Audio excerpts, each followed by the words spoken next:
Majority Report with Sam Cedar. The destiny of America is always safer in the hands of the people than in the conference rooms of any elite. Sam Cedar. They are unanimous in their hate for me, and I welcome their hatred. We must guard against the acquisition of unwarranted influence, whether sought or unsought, by the military-industrial complex. The Majority Report with Sam Cedar. Ever get the feeling you've been cheated?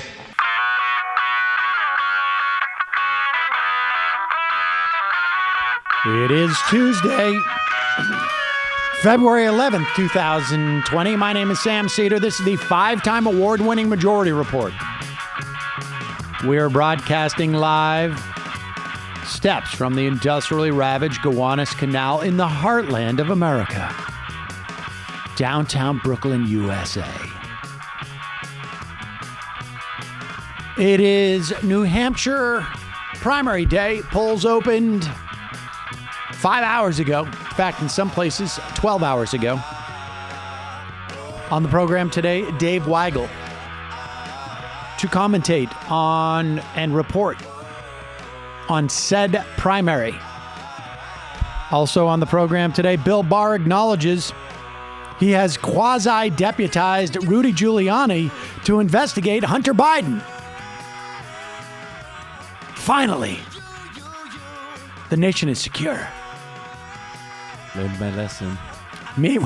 Meanwhile, prosecutors seek 7 to 9 years for Roger Stone in prison for obstruction of justice.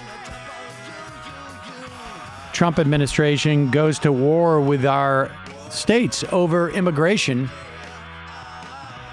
National poll. Sanders, Biden, Bloomberg? 17 points. Meanwhile, the House votes on Thursday to open the door for the constitutional amendment of the ERA, extending the deadline. Meanwhile, the Trump administration redirects anti-trafficking money to political allies, or I should say, away from organizations it doesn't feel has towed the administration line. Also, the Trump administration blew up native burial sites for their dumbass wall. All this and more on today's program, ladies and gentlemen. We didn't do much of a budget rundown yesterday of the proposed budget by Donald Trump. We will get into that, I would say, over the coming days. It's obviously, we are dominated with political coverage at the moment, or I should say electoral coverage. But the Trump budget, though it will not pass because the Democrats control the House, it does give you a sense of what we could anticipate in a second Trump term. And I suspect will also be an electoral tool for Democrats in the fall.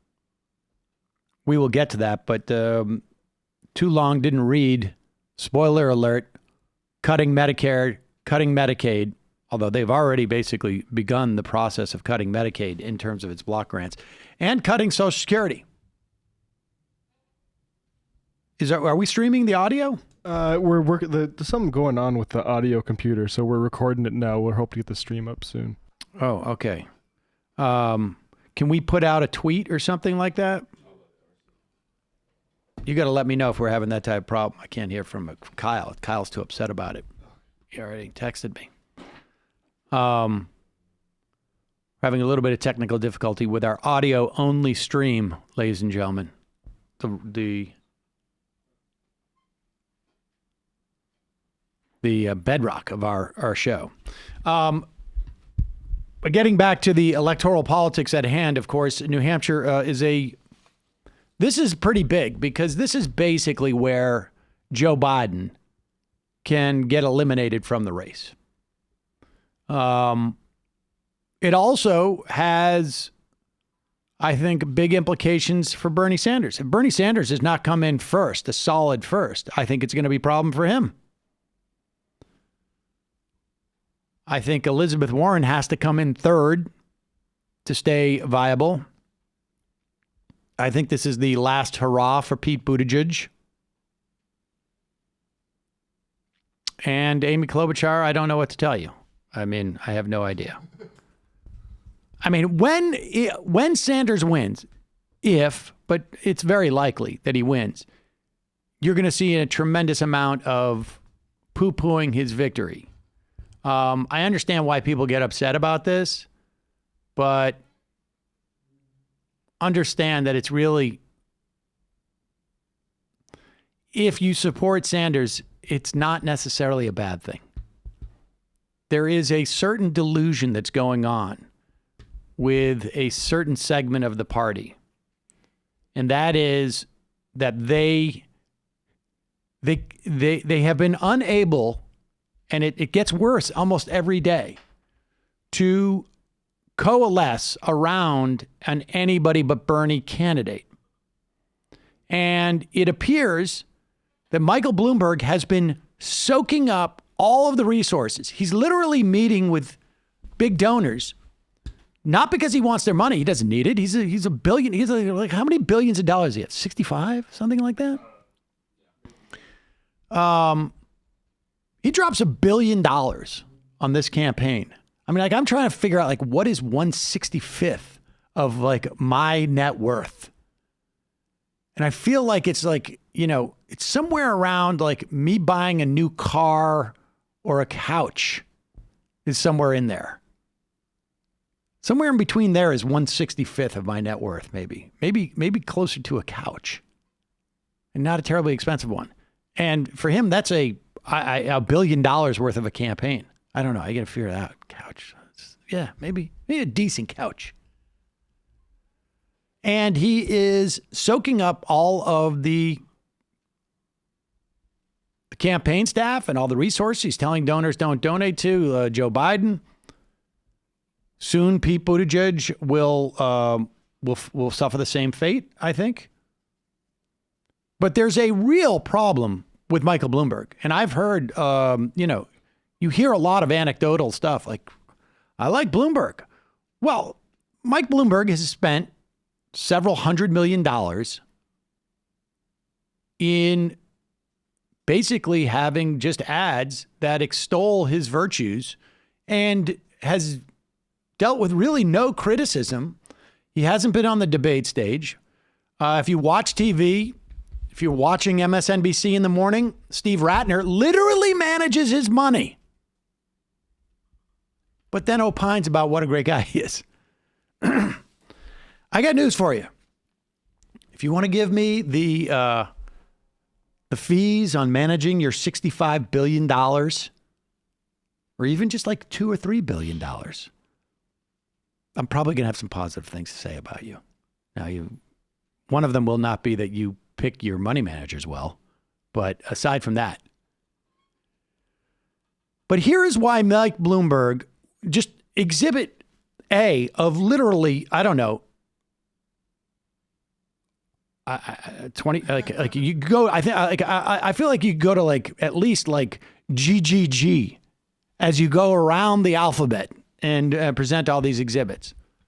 But this is one indication of just like, we can point out there's multiple reasons why he will lose various sectors of our population, but various regions, right?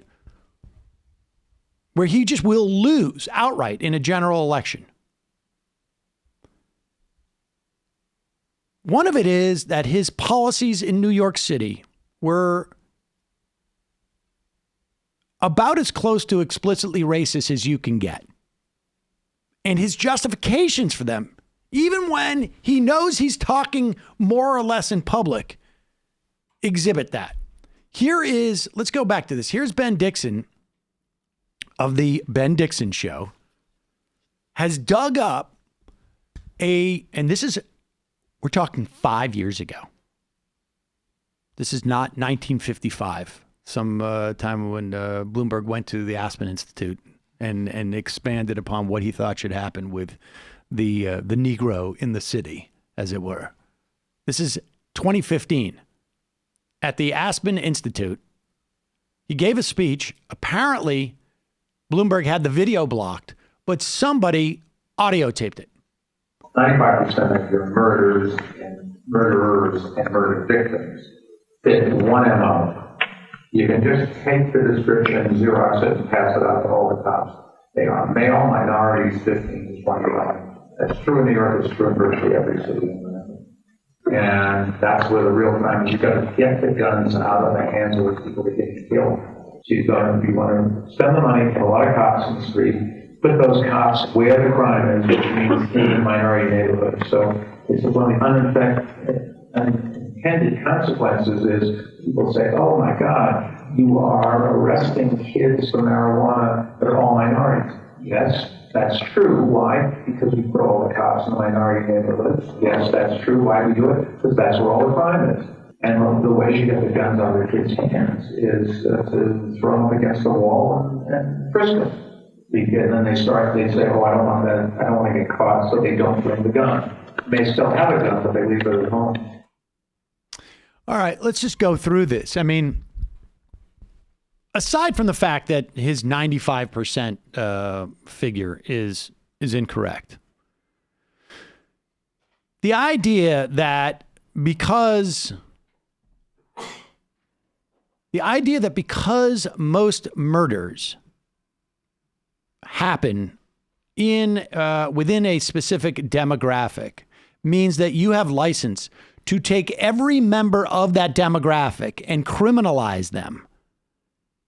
And by criminalize, I mean make them subject to treatment that they would get as criminals. I mean, for instance, if we were to say 95% of white-collar crime involving finance is done by people on Wall Street. Or Bloomberg terminal users. And so therefore, what we got to do is randomly send people downtown. They go into, JP Morgan Chase. They go into Bank of America, Wells Fargo. They go into Goldman Sachs. They throw the guys down on the ground. They put their boot on the back of their backs as they shuffle through their computers to see what's going on in there. They take their phones and they check and they see what's on WhatsApp. They giving any insider. I mean, this is just absurd to criminalize an entire population. And incidentally, we've also shown that the absence of stop and frisk has in no way increased the crime. Because the bottom line is, it was probably just a coincidence. There were other factors because crime dropped everywhere, almost everywhere across the country and frankly, the world. A lot of people associate that with the lack of lead that we were spewing in the air with leaded gasoline. Because neurological disorders are a huge indicator of potential crime or just antisocial behavior. But the idea that this guy is going to motivate the most important voters the Democratic base has. Are you kidding me? Here is Michael Bloomberg again. This was in 2013. Now, I can't remember. Was he an independent here or was he a Republican? I can't remember when he switched because he found it to be most helpful for him. But here he is in 2013 defending racial profiling. Here's a guy who does not look at other people as human beings. He's not capable. It's just, these are just numbers. I mean, this is like McNamara's level lack of humanity here. It's just a sheer numbers game to him. The number of lives ruined, I can get my stats down. They just keep saying, oh, it's a disproportionate percentage of a particular ethnic group. That may be, but it's not a disproportionate percentage of those who witnesses and victims describe as committing the murder. In that case, incidentally, I think we disproportionately stop whites too much and minorities too little. We're talking about making, in this particular case, young black men feel like they cannot go out into society without being immediately suspicious, essentially. They cannot walk amongst the civilian population and feel like they aren't in some way a target. This is super effed up. Super effed up. And his stats, I think, are also wrong. I don't have them, but I think his stats are overblown. But that's not even the point. Even if his stats were correct, 95% of black people are not committing crimes. 95% of black men, black boys, 16 to whatever it was that he said, 25, are not committing crimes. But you're subjecting 100% of them to the type of scrutiny that you do a criminal.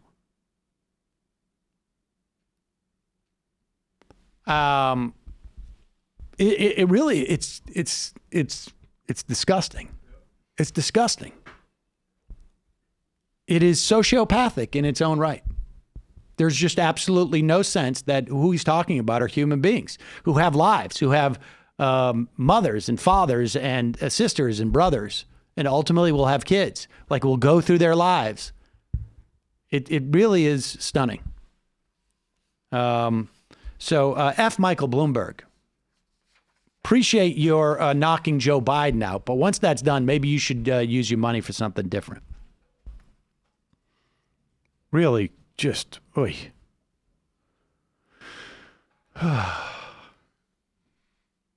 Hey, folks, you're a couple of days away from Valentine's Day. Did you buy a present yet? Probably not. Luckily, there's something that can help it make it date night all throughout the year. I'm talking about Hunt a Killer. It's an activity you can experience with your loved one every month. Roll up your sleeves, work together to solve a realistic murder mystery. Obviously, it's not exactly the same pitch, but my daughter and I do this, and it's super fun.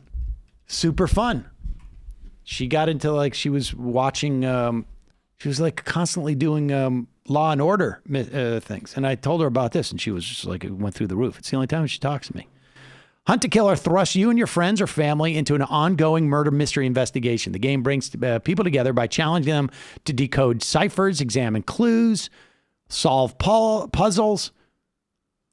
It's like an escape room delivered right to your door. Hunt a Killer has 2,000 five-star reviews on Trustpilot, and Fast Company named them as one of the most innovative entertainment companies of 2019. Plus, part of the proceeds for every box goes to Cold Case Foundation.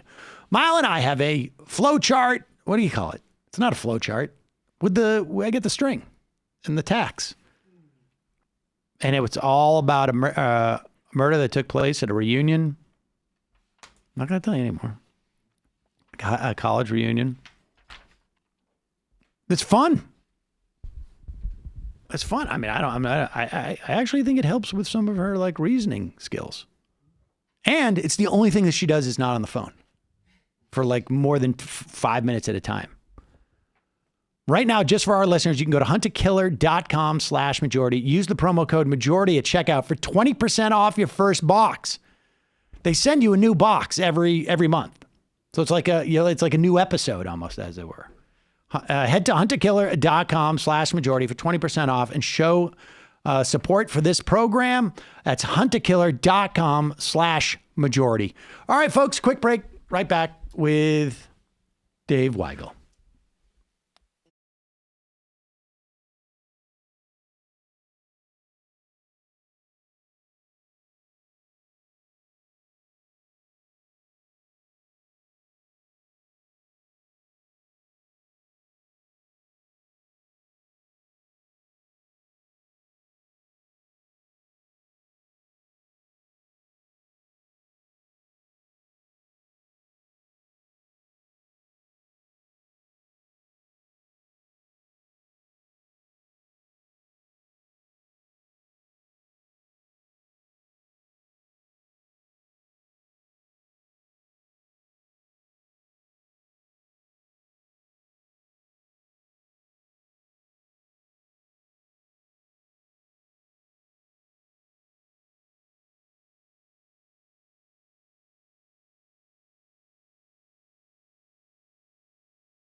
We are back. Sam Seder on the Majority Report. Ladies and gentlemen, when you want to know what's going on electorally or prior to an election or after an election, regardless of where it is around the country, there's one person you want to talk to, and we have him on the phone. He is the political reporter for the Washington Post, Dave Weigel. Dave, welcome to the program. It's good to be here. Thank you, man. Now, Dave, you work for the CIA. Pete Buttigieg works for the CIA. How did you guys pull this thing off in Iowa? Just the usual taking over the machines, even though there weren't machines in the caucus rooms. That made it a little bit trickier, but we found them. What else? PSYOPs, spiking the water supply with acid. A couple of coups. A couple of key county parties where we replaced with Venezuelan aristocrats. Right. So, the usual. I mean, nothing fancy. Like, if we're pretty good at this. No, you guys have got this down. But seriously, well, I don't want to spend too much time on it, but what do you think? Obviously the app failed, and there was obviously some, I understand there was some Trump fans who were clogging up the lines on the reporting. But what do you overall, what's your sense of what went wrong there? So I'll confess, I was slow. Maybe this is why I'm not in a very lucrative industry where you calculate risk and make lots of money. I was pretty slow to realize that there was a huge problem, because what you're doing on election night is calling the campaigns, checking in on their numbers. And in Iowa, the campaigns do their own surveying, as the Sanders campaign pointed out. They had no idea the party was screwing this up. It's not like a state election where people are turning in numbers to their county offices. They said, okay, we know what's going on, so we'll wait for the Democrats to figure this out. So I was surprised by that, and when I realized something was terribly wrong, it was probably closer to 10 p.m. in Iowa, when other reporters who were in the filing center figured it out. And so I've been maybe not as obsessed with this as I should be, because my look at Iowa was, hey, it is a story of momentum. It's a story of who gets in the top few spots, who collapsed. We know that already. The delegate fight is interesting, but we kind of have to move on to other elections and let the campaigns deal with it. So my own time has been spent mostly on the pivot to New Hampshire. But that's been affected by Iowa. I honestly think as much as Sanders and Buttigieg each got a little bit of momentum cut from what happened there, I think it was bad for Elizabeth Warren. The story coming out of it was not, hey, somebody who was being written off came in third and beat the vice president, or the other stories you normally get. But I was kind of slow to realize how bad it was. Yeah, talk about that. So, that makes sense to me, because from your perspective, it's really, it is what it is, and it's going to have an impact on the next election. So you felt Warren, because I do think that it was close enough that, you could make an argument that Buttigieg would have gotten a bigger bounce, because they love to tell that story of somebody who came out of nowhere, more or less, to win, and there was an anticipation that Sanders would win. But it seems to me that Biden was the only one who came out with a very clear narrative, which was he lost. That to me seemed clear from day one, and continued to sort of hold up. Mm-hmm. Well, it's always tough to adjust your priors, right? And so what can do it is a gigantic surprise. I don't think the Biden loss at that scale was surprising, because, frankly, Biden, if you do your work, you're talking to campaigns, seeing candidates, you saw that Biden was getting very small crowds, that there wasn't a ton of energy, and you saw sort of atmospherics, like my colleague Holly Bailey was very good at pointing this out. Just other campaigns had county organizers, precinct captains, months and months in advance who knew their stuff. Biden's campaign often had people who'd flown in to help him from Delaware and were introducing themselves to local Democrats like a week before the caucuses. They were just getting out campaigned, but the Biden folks were still spinning. Look, he has broad appeal. In all these caucus rooms, people are going to have him as a second choice. So they were wrong. They overestimated themselves. And I think it took a while for people in the press even to adjust to how badly he'd done, because the story, even some of the thinking, I think there's a very good Politico story on this by Mark Caputo, who everyone should read if they want to read Biden coverage. I mean, he's this great, smart, sharp, Florida-based reporter. And it was just saying, yeah, he kind of he dodged a bullet, was I think the term, that he did badly, but people didn't realize he did so badly because of the Iowa mess. But the reasons he did badly were repeated in New Hampshire. That it's just not a very well-organized campaign, and the candidate does not generate excitement. That did not change after he came out of Iowa, and as I think everyone saw this week, last week, I lose track of time. Right, I understand. I know what Tuesdays are, but in the last few days, people noticed while other candidates came to New Hampshire, put their boots on and said, okay, we're going to go everywhere in the state. You know, Amy Klobuchar and Pete Buttigieg kind of leading the field on that. Biden had a couple events, and then he went dark for 2 days. And you see today, as we're talking, that Biden has announced, after saying he was going to be at his New Hampshire victory party, he went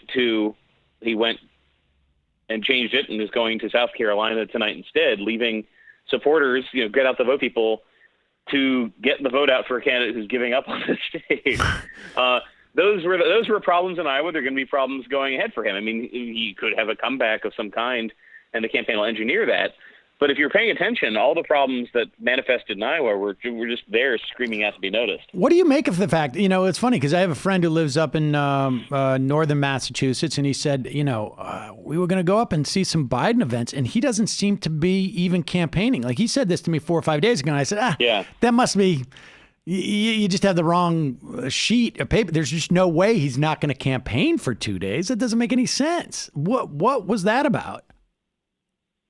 Yeah, so he went back to Delaware, which, as somebody from Delaware, I support generally, and had meetings with campaign staff, reshuffled the campaign, put forward Nita Dunn, who was both an Obama media aide and helped shape some of Harvey Weinstein's defense. Let's leave that aside. But he put up somebody who's, I think, a little bit more adept with the grip and tackle of dealing with the media, dealing with rapid response fighting. And you saw after the debate, he released this video hitting Pete Buttigieg, but a video online, not a TV ad. And you saw the problems here. So Biden, he did indeed leave the trail. He did fewer events, but in the time he had, his strategy was one that he doesn't seem to be very comfortable following. He just is not naturally a negative campaigner for himself. He's a pretty good negative campaigner for Barack Obama, and he's dismissive of other candidates, but he will sometimes have this have a attack ready to go. The campaign team will tell reporters he's going to do this tonight. He doesn't do it because he's really confident that he can rest on his record. I shouldn't say rest. He's a long record. Talk about what he did with Barack Obama, talk about his Senate work. That should be enough. He doesn't go negative as naturally. But I think that was what they spent those days doing, is coming up with a strategy that kind of executed, but the candidate himself has not been very adept at executing. All right, lastly, I don't want to spend too much time on Biden, although, but what's your sense of, we heard from a couple of people on the day of the Iowa caucus, maybe it was the day before, that she was one woman had told us that she knew a field director who was working for Biden and then got scooped up by Bloomberg, paid like $6,000 a month, and went up to Michigan. How much of that is going on? Because I keep hearing anecdotally that's happening everywhere, and that it's starving like even other, not just presidential campaigns, but sort of like local campaigns of staff workers, because he's just throwing around an enormous amount of money. Oh yeah, well, it's certainly, those movies where the world is ending and people build like a giant raft or ark or something, and they bring people on. I mean, that's kind of the Bloomberg campaign for political staff at other campaigns. So a lot of Kamala Harris people jumped on, a lot of Cory Booker staff jumped on, Steve Bullock staff. So people who might otherwise have gotten out of the presidential field and worked for a Senate race or a lower level race, they suddenly have a much more glamorous and high paying job with Bloomberg. That's something I'm interested in. I think Ryan Grimm of The Intercept has been fishing around for examples of this. But yeah, I think naturally this is going to take some people who might have been straightforward political operatives out of lower races and into this, kind of taking advantage Democrats had over Republicans, because a There has been a lot of talent being scooped up by the Trump organization, by the RNC, less for down ballot races where Republicans have been underperforming. So I can see some of that. The advantage Democrats have, though, is there are just such wide networks of grassroots activists, a lot of whom are not involved in the campaign, a lot of whom organizations that are currently working for Sanders in the primary. So I don't see it as a huge crisis for all campaigners. I see it as something that might be siphoning away mid-level campaign talent. All right, so let's talk. Turn to New Hampshire here. Amy Klobuchar. It felt like she had a bump coming out of Iowa. I was up there Friday night for the debate, and there sort of felt like people were excited about her. I mean, it feels like there is. The Sanders people are sort of locked in. Maybe he's picking up a few, as he goes. But everybody else seems to be just jumping around a lot. Is that the sense that you get? Yeah, I think so. Keep in mind what New Hampshire is. It is not a liberal state. It is getting more Democratic, but it is not like Massachusetts, not like Vermont. It has a preponderance, a plurality of registered voters are independents. Actually, independents, I think, Republicans still marginally outnumber Democrats, but independents have been voting for Democratic in 2016 and 2018. And with only a token race for president, there's Donald Trump on the ballot, there's Bill Weld on the ballot, there's some other guys you never heard of. There are independents, about 400,000 of them, who are free to do whatever they want. The president himself has encouraged them to vote in the Democratic Party for the weakest candidate. It is not clear who Republicans actually think that is. Remember when they tried this in 2008? It was let's vote for Hillary Clinton over Barack Obama. They've tried it in other situations. I think the general sense for Republicans is let's cause some trouble and vote for Bernie Sanders. At the same time, you have a president who's been taped saying that Sanders is the candidate he worried about in 2016, right? So I don't know who they might actually vote for. The president didn't specify.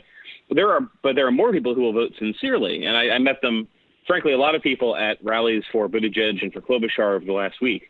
Those independents were interested in Biden's campaign, and those are the people I think that fell off the fastest. They wanted to vote for a strong Democrat to beat the president. They don't like the president.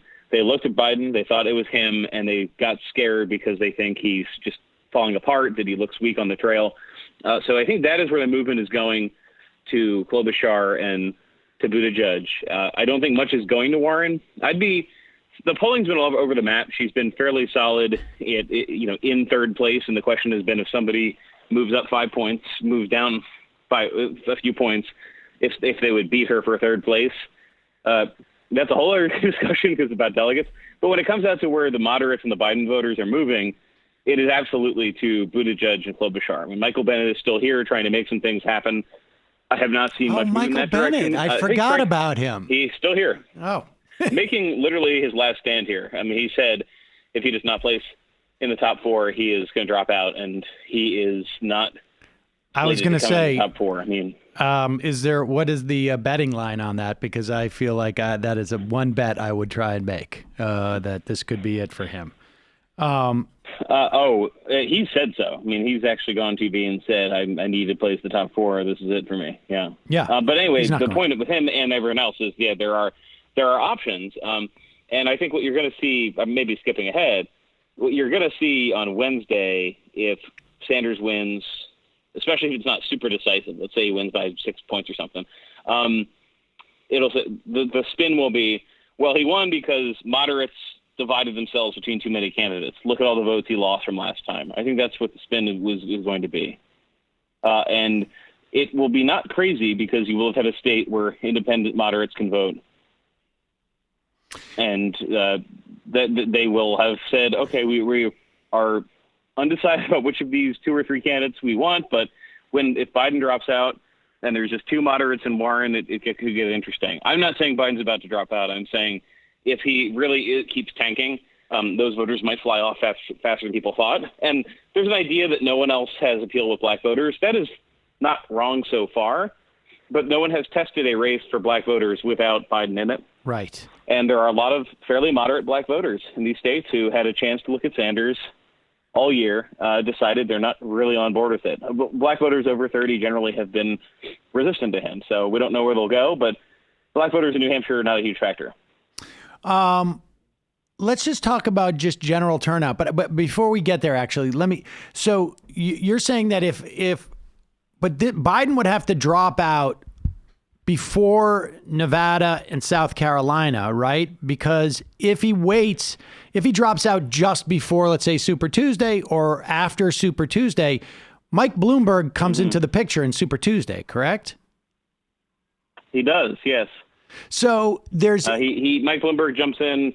Not jumps in. He only got onto the ballots in states after the first four, and he's on all the ballots for everything after the first four states. So it's unlikely that we'll ever have a situation where it is just Klobuchar and Buttigieg, right? Because Biden's going to stay in for South Carolina. I mean, if he was going to drop out, he would have dropped out before New Hampshire if he's not going to stay in for South Carolina. And right? Yeah. I mean, that's a reasonable assumption. Yeah. And so after South Carolina, the next up is Super Tuesday. And so even if Biden drops out, then it's going to be Buttigieg and Klobuchar and Bloomberg. So they're never going to have like this open field that they keep thinking that they're going to have. No, that might be true. And so after Super Tuesday, Super Tuesday will be important because some candidates may wash out and run out of money, and there actually are a lot of delegates after Super Tuesday. So the popular number is 40% will be chosen. There's an idea that no one will get 50% of all the delegates. I think that's a little bit overstated. I think it is very easy to imagine a race. I'm not going to say which candidates would get the most, but a race where the primaries end and one candidate got 40% of the delegates and the next behind him or her got 30%. There'd clearly be an effort to say, okay, we have somebody who has the most support from the party. How will we fix this up? Maybe this person will choose a running mate who got the second biggest amount of delegates. Like this, honestly, for all the panic about how this would work, I think there's a rational way through it. But when it comes to how they will go on Super Tuesday, yes, there's a risk. One hand that that multiple candidates, Buttigieg, Klobuchar, Warren, Sanders, let's say it's them with the juice, that they're all in it, and that none of them have a huge advantage apart from Sanders in places like California and Colorado and Vermont and Maine. So you could have a real mix there. I think the X factor is really just it used to be if a candidate was bombing out, they stopped raising money. A candidate like Amy Klobuchar, I think, might have suffered something like that because she came in fifth in the state next to hers. She got to New Hampshire. If she didn't win here, she might run out of money. But there are a lot of big donors who'd be freed up from Biden. There are a lot of small donors who really do like her. I mean, one thing, we all learned this in 2018. You know, we can fight about which wing of the party is ascendant, things like that. But we saw in 2018, you can raise a ton of money without being a Bernie Sanders style candidate. There are these House candidates that would raise $7-8 million, not running on much of an ideology, just saying we need to stop Trump. So there are a lot of moderate donors who can keep people alive, and there is a risk for moderates if none of them drop out and they just keep splitting and splitting. I think there would be a pressure on some people to quit after Super Tuesday because we have this direct example of what happened with the Republicans, where John Kasich and Ted Cruz and Marco Rubio all refused to quit. I think the Rubio of this situation, whoever that would be, I don't know who it would be. Let's just, Klobuchar or Buttigieg or Warren. If one of them came out of Super Tuesday with like one state win and said, I'm still in this, I think the pressure would be on them to stop. But I'm sketching out a scenario where there's a big division still, where there's not a two-candidate race. All right, let me ask you a couple of other questions about I want to get to turnout in just a second. But do you, when we talk about, you talk about moderate candidates and we talk about, as opposed to Sanders, are you finding that voters that you talk to see those same type of lanes, or are those lanes that they talk about, are they just drawn in a different way? So they exist. There are lots of voters you meet who say that New Hampshire, again, with all these independents, is interesting for this. But there are voters you meet who say, I think Sanders and Warren are too far left wing. That's something that's been a problem for Warren, is that she is more moderate in some ways, but people don't see her that way. You do meet people who say, I'm for Klobuchar or Buttigieg because I think, or the other way around. I'm not for them. I'm not for Klobuchar or Buttigieg because I think that they're too centrist, they'd lose. You meet some of those people, but you meet a ton of people scattering who, just because they like a candidate for some other reason, they don't have a big theory of how to win the election. So you meet a lot of Klobuchar Yang voters, Gabbard, Bennett voters, like Steyer voters and Bloomberg voters who, if you poll them on policy, don't always agree with them on everything, but like the idea that there's a rich outsider who can really take the fight to Trump. That's interesting. So I think maybe a majority of voters do not fit narrowly into lanes. That means that maybe a third, 2/5 of them do, but there is a lot of flirtation around lanes. I think the people who do fit in the lanes are the donors. And donors are pretty adept at knowing who is going to not threaten their wealth with higher taxes, and they know if you're a small dollar donor, who is for free college, who is for Medicare for all. That money, that money moves in lanes more than I think the voters do. Now, everybody you talk to that you just, when you were just sort of mouthing what they're telling you, is all trying to anticipate what is going to work in the general election. I mean, that seems to be, it seems relative to in the past. Let me ask you this way. Do you have a sense that there's just a heightened sensitivity to this than there was? I guess we're talking 2008 really, or 2016. Sensitivity to what's the this? Yeah. So what's the this? The this is, I'm sorry, a sensitivity to how this person's going to do in the general election, as opposed to like why I think they're just a good candidate. Like how much of it is, projecting out from, or is that always been the case? I'm just more aware of it this time. No, it's more this time. So a stat I love to point out from 2016 in New Hampshire is that Bernie won the state by 21 points, but by a 3-1 margin when asked who they thought was more electable. Voters thought Hillary Clinton was. They just didn't think electability was a huge issue that year because they said, well, I like Bernie. I agree with him. I think Hillary's going to be the nominee anyway. And anyway, these people can beat. At that point, they weren't sure who'd be, but this people could be either a messy Republican field or Donald Trump. That has been flipped around completely. Voters are thinking a lot about electability. Now, the disadvantage of Joe Biden is that they are not saying the candidate who keeps saying he's electable is electable. Less and less they're saying that. But people are definitely prioritizing what they think their neighbor will vote for in a way they were not in the past. I think that I've seen that in Iowa. I've seen some of that here. I think I've seen a little more freedom from voters moving around than I saw in Iowa. But that is a concern that was not there last time, and it is now. Do you, and maybe it's more difficult for you to get a sense of this sort of cohort, but when we look at the Iowa turnout numbers, they've been revised upward, I guess, over time as they try and figure it out, that they actually were slightly better than 2016. My understanding is that the youth vote was something like even higher than 2008, but the general turnout was not as big as 2008. Do you think that there's a cohort of people who are just like, I subscribe to this idea that the person who I would vote for is the person I think would win in the general election, but to be honest, I can't make that determination, so I'm going to sit this one out. You pick somebody, I will vote for them in the general. Do you have any sense of like that mentality? I didn't hear a lot of that, frankly. Now, I should say that some Democratic county chairs in Iowa were warning that you're hearing it.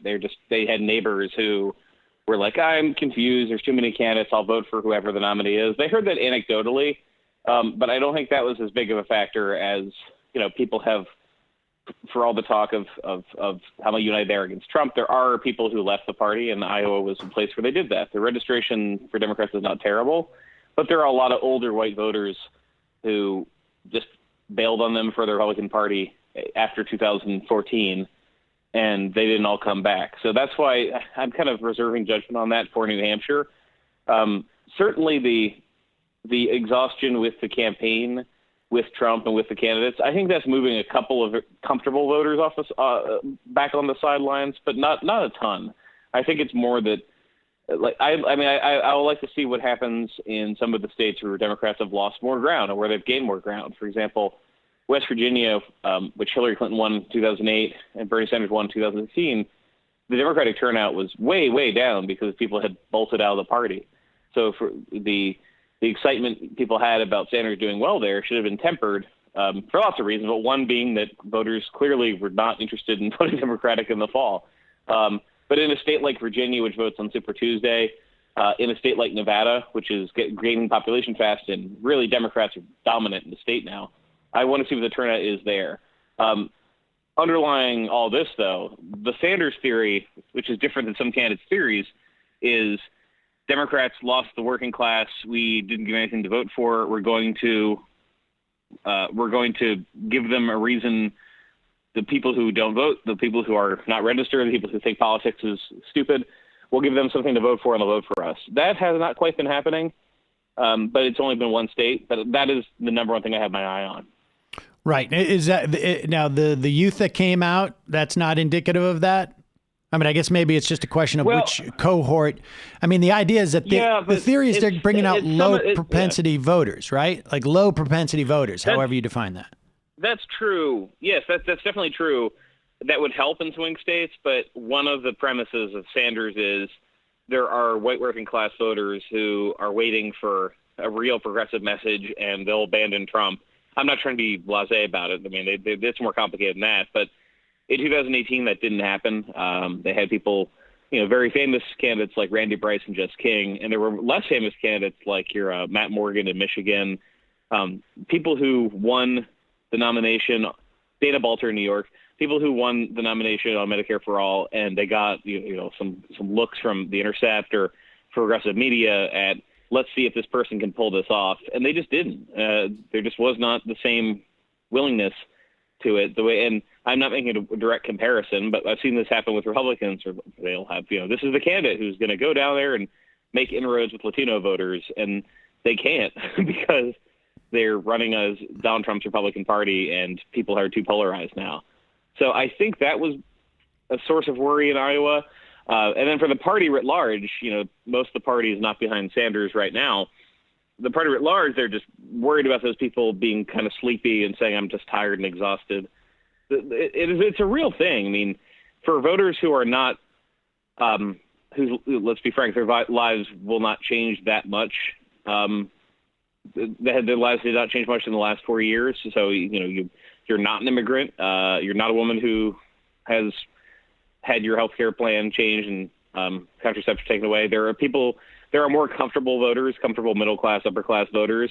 Definitely some of them just don't feel the same stakes, and they just hate watching Trump on TV and they want him to go away. They have not been as engaged in a candidate or with an issue because they'll say, well, I'm worried about the party picking a bad one, but I want somebody who will make the orange man go away. And that was frankly a premise of the Biden campaign, is those guys want Biden because he will make Trump disappear. It just has turned out that not everyone's convinced Biden can do that. Right. I mean, it was almost like we just, for all intents and purposes, we won't have a president, and at least it won't be Trump. Is basically was the Biden pitch. This was the Michael Bennett pitch. I think it was like Matt Christman called that the most black-pilled thing you'd ever heard. When I'm president, you won't even realize as a president for weeks at a time. So the idea, we don't need an activist president to do things. We need somebody who will stop yelling on TV all the time. Yeah, I think we can't underestimate that impetus that is going on. And it's, I remember it, frankly, I remember it in 92. People were just psyched to get the Reagan era over. And, George Herbert Walker Bush was just seen as an extension of that. And everybody was just there was just a sigh of relief with Bill Clinton. And I remember just looking around going like, really? I mean, yeah, I think that's a certain inevitability. And I think that would have happened with Bush to some extent as well, if there was a VP candidate, if Dick Cheney ran, let's say. If Dick Cheney ran, I understand. Well, if Dick Cheney had run as a third George W. Bush term, I think there would have been a different feeling about, how we were going to elect that president. But there was no even remote incumbent in 2008. So sort of building on a different, there was a different dynamic, I think. Oh, yeah. Yeah, I think there was. And look, it's obviously, I think people are, I don't want to overstate this, but I do think I've met the people who just resent that they have to pay attention to politics all the time, and they resent that more than any particular thing affecting them. They would like to see Trump gone, and Democrats tend to despair. I mean, I've been doing research for other things during the course of the primary, and that's kind of new. I mean, Democrats had a confidence in 1992 when George H.W. Bush was polling at like 60-65% that they were going to beat him.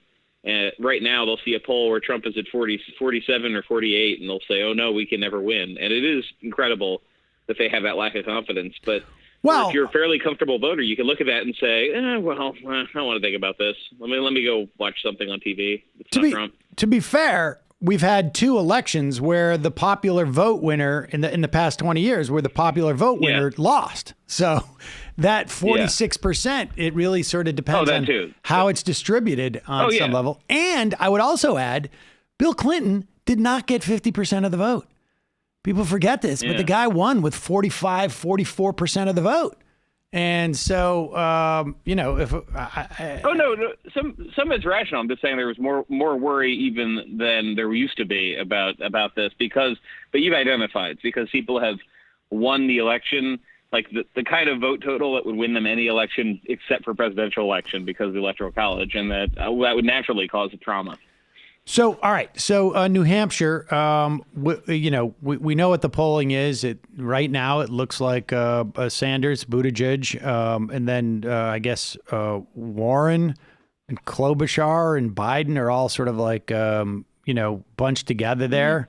And Biden, I mean, even if Biden goes fifth, right? Like you can't leave the state. I mean, part of the reason why they got to be leaving the state is to sort of like already sort of, when you go to them, go like, are you guys devastated? No, Dave, we weren't even trying in New Hampshire. It's really all about South Carolina for us. But let's just talk about Nevada for one moment, because the presumption has been that, Sanders and Warren are going to have, have the strength in Nevada on some level. I think that's been the presumption. But how much is we had a call the other day from it was a member of the culinary union there. That is a very powerful union in Nevada. And he had sort of indicated that people, his brother-in-law or something, was worried about losing their health insurance. And then subsequent to that, I saw that the union, I don't know if they've made an endorsement or not at this point, but they were starting to sort of get a little bit worried about the idea of losing their health insurance in a Medicare for all thing. What do you have a sense of what's going on there, or you just you haven't been there recently enough? I haven't been there. I mean, it's not just labor leadership. I mean, this is I think an ongoing issue for the left, because there is a lot of intersectionality. There is a lot of progress, frankly, being made in unions supporting Medicare for all. Not just the nurses. There are a larger number of labor unions that believe this argument, which I think has a lot of merit if you look what happens in other countries. If you take healthcare out of negotiations, workers will have more to bargain about, more bargaining power, less that can be taken away when they're collectively bargaining. I get that. But not every union's on board yet. And the ones that are not on board, I mean, just the usual man bites dog theory of what's newsy. I mean, it's not news anymore when like Sarah Nelson or Roseanne DeMauro or Larry Cohen, one of these other union leaders, says, I love Medicare for all. It is news when some union says, hey, we're left-wing and we like Bernie Sanders, but he's going to scare us and take away our health care. So I think that still gets a lot of attention, and there's still a lot of work that has not been done to flip those people and those unions. Now, among rank and file, I think there's a bit more convincing that has been done, but not enough to shake them out of the fear that if they endorse Sanders or Warren, they would get nothing. And I think there's also some of this is sublimated worry about their electability. It's just so hard to compare this to 16. Again, I'm repeating myself and talking about the confidence that Clinton would win. But Sanders was just a free vote for a lot of people because there was no sense that we want him to get as many votes as possible, as many delegates, but he probably won't be the nominee. Let's move the party in the right direction. I think there is some harder thinking now happening with these groups. Interesting. Anything that we left on the table, Dave? Is there something else that we should know?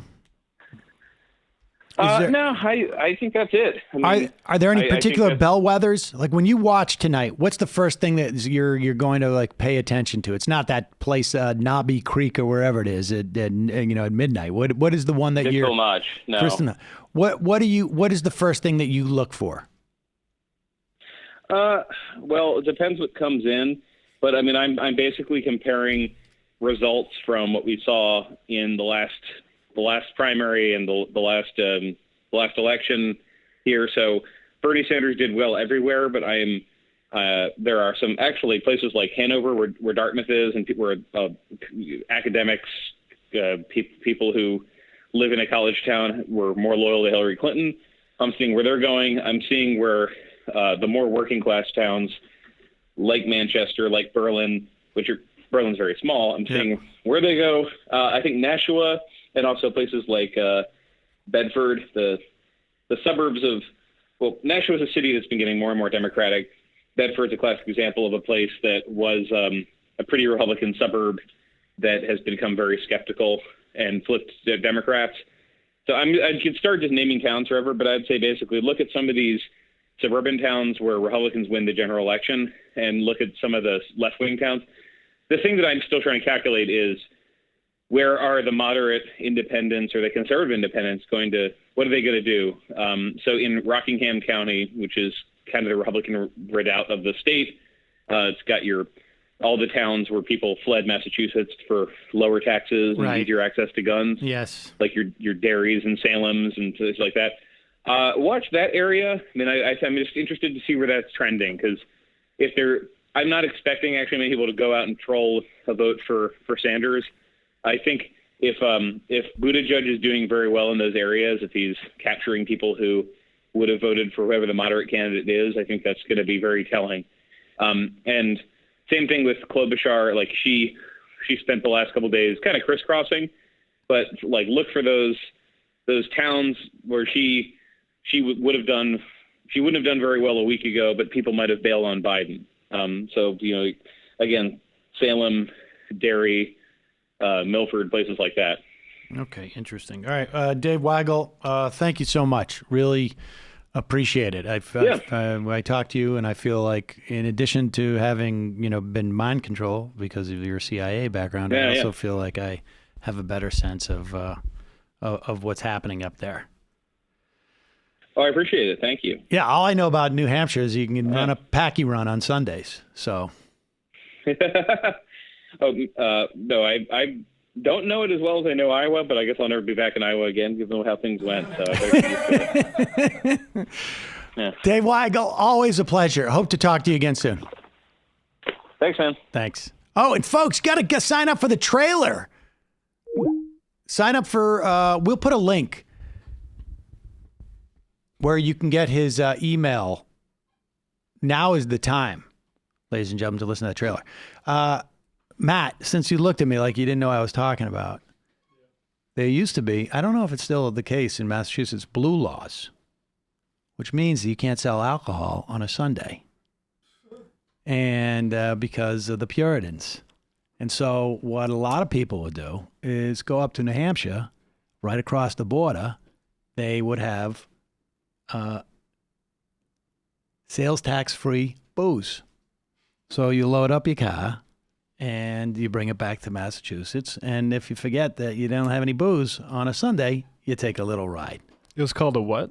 Package store, dude. Okay. Packy run.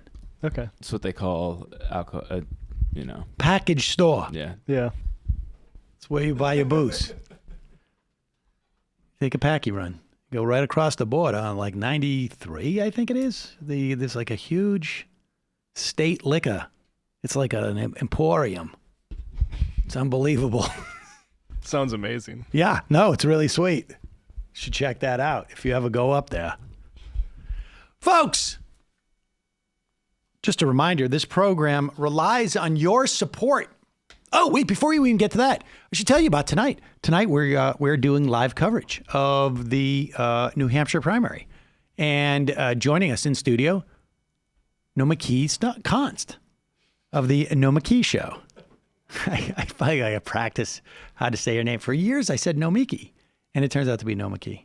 You know when you close your garage door, but then you need to run out of it without hitting the sensor? That's what you pronouncing that name is. Exactly. Like. And I feel like maybe like 1 out of 3 times I bang my head on the top of the garage door as it's coming down. I get knocked out, and the thing sort of lands on me and then bounces back up. But Nomiki will be joining us.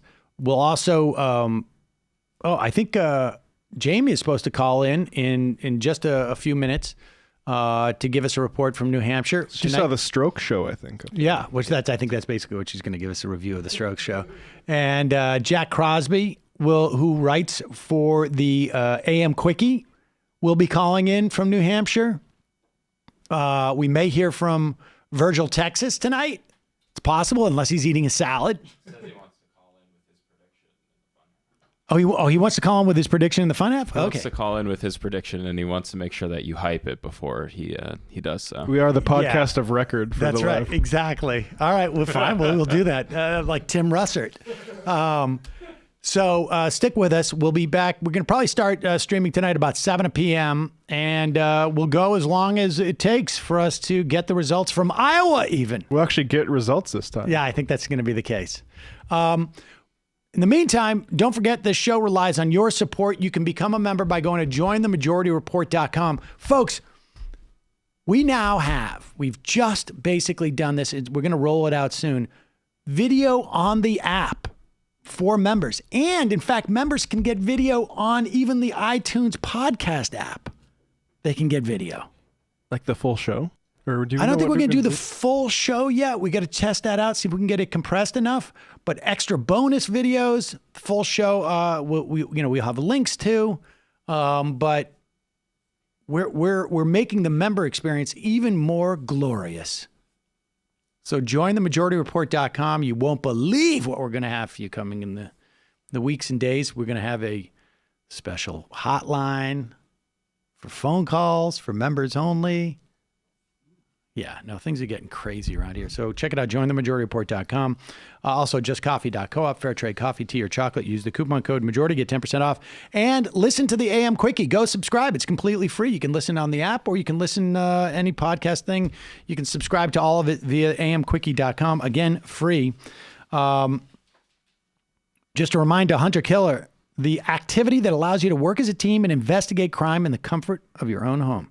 It's the badass murder investigation where you decode ciphers, where you examine clues, you solve puzzles, you figure it out. If you're like me, you get the board with the tacks and the red rope. Go to huntakiller.com/majority. Use the promo code majority at checkout for 20% off your first box. That's huntakiller.com/majority. Promo code majority. Check it out. Also, don't forget to check out the Nomiki Show. It's on YouTube and Patreon, patreon.com/The Nomiki Show. Also, TMBS will be live tomorrow night, but you can catch last week's show at patreon.com/The Michael Brooks Show. /TMBS. TMBS. I'm sorry, youtube.com/The Michael Brooks Show. And also, don't forget the Antifada, patreon.com/The Antifada. And Matt? Brand new episode of Literary Hangover dropped yesterday. A big long one. The history of Colonel Nathaniel Bacon's Rebellion by Ebenezer Cook. It's a 1728 poem. Among other things, you get to hear about how George Washington's great-grandfather committed a war crime at the beginning of that. And we also talk about sort of economic anxiety and its links to Indian hating. So check that one out, folks. There you go. See you in the fun half.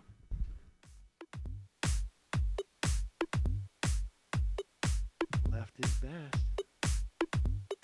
Jamie and I may have a disagreement. Yeah, you can't just say whatever you want about people just because you're rich. I have an absolute right to mock them on YouTube. He's up there buggy whipping like he's the boss. I am not your employer. You know, I'm tired of the negativity. I'm sorry. I didn't mean to upset you. You're nervous?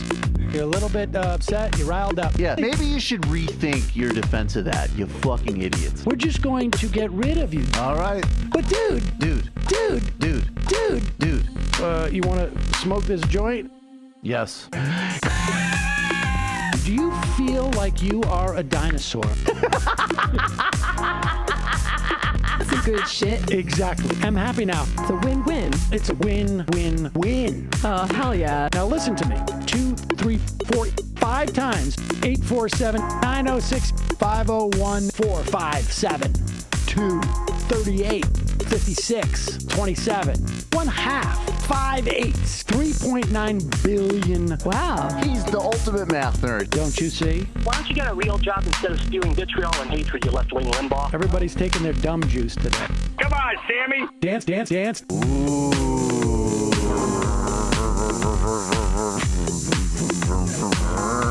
Rand Paul. I had my first post-coital scene with a woman. I'm hoping to add more moves to my repertoire. All I have is the dip and the swirl. Fine, we can double dip. Yes, this is a perfect moment. No. Wait, what? You make under $1 million a year. You're scum. You're nothing. Excuse me? Fuck you, you fucking liberal elite. I think you belong in jail. Thank you for saying that, Sam. You're a horrible, despicable person. All right, gonna take a quick break. I want to take a moment to talk to some of the libertarians out there. Take whatever vehicle you want to drive to the library. What you're talking about is jibber jabber. Classic. I'm feeling more chill already. Good.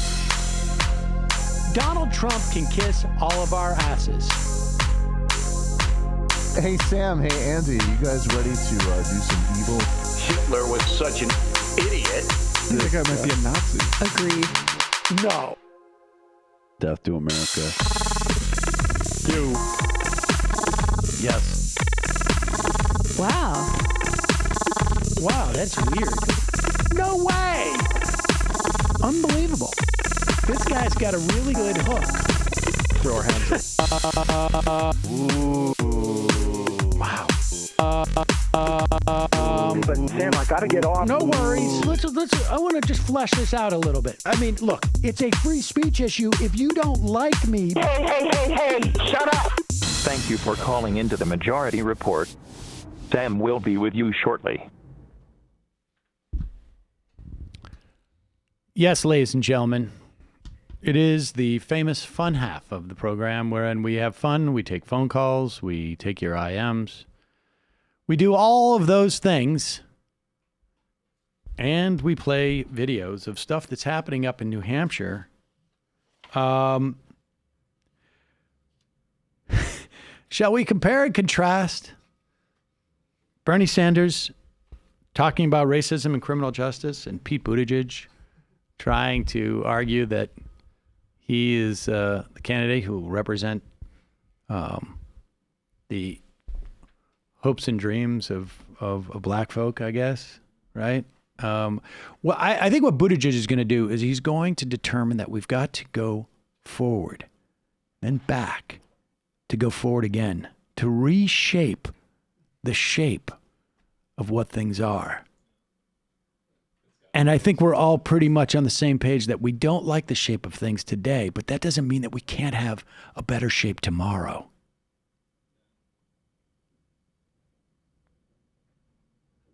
I think Virgil said he wants to subtract our hopes and divide our fears to get the quotient of our dreams or something like that. Well, it's crazy because, yeah, I heard that. And then this morning, I read quotes from his closing speech last night, and it was, Donald Trump says he's for the forgotten man, but he seems to have forgotten most of us.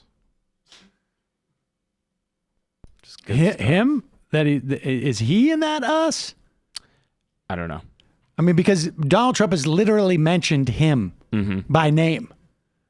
So of all the people that Donald Trump would have forgotten in the country, Pete Buttigieg is like, one of maybe several dozen that Donald Trump has spoken about publicly. So it's not really him. By us, he means you, not I.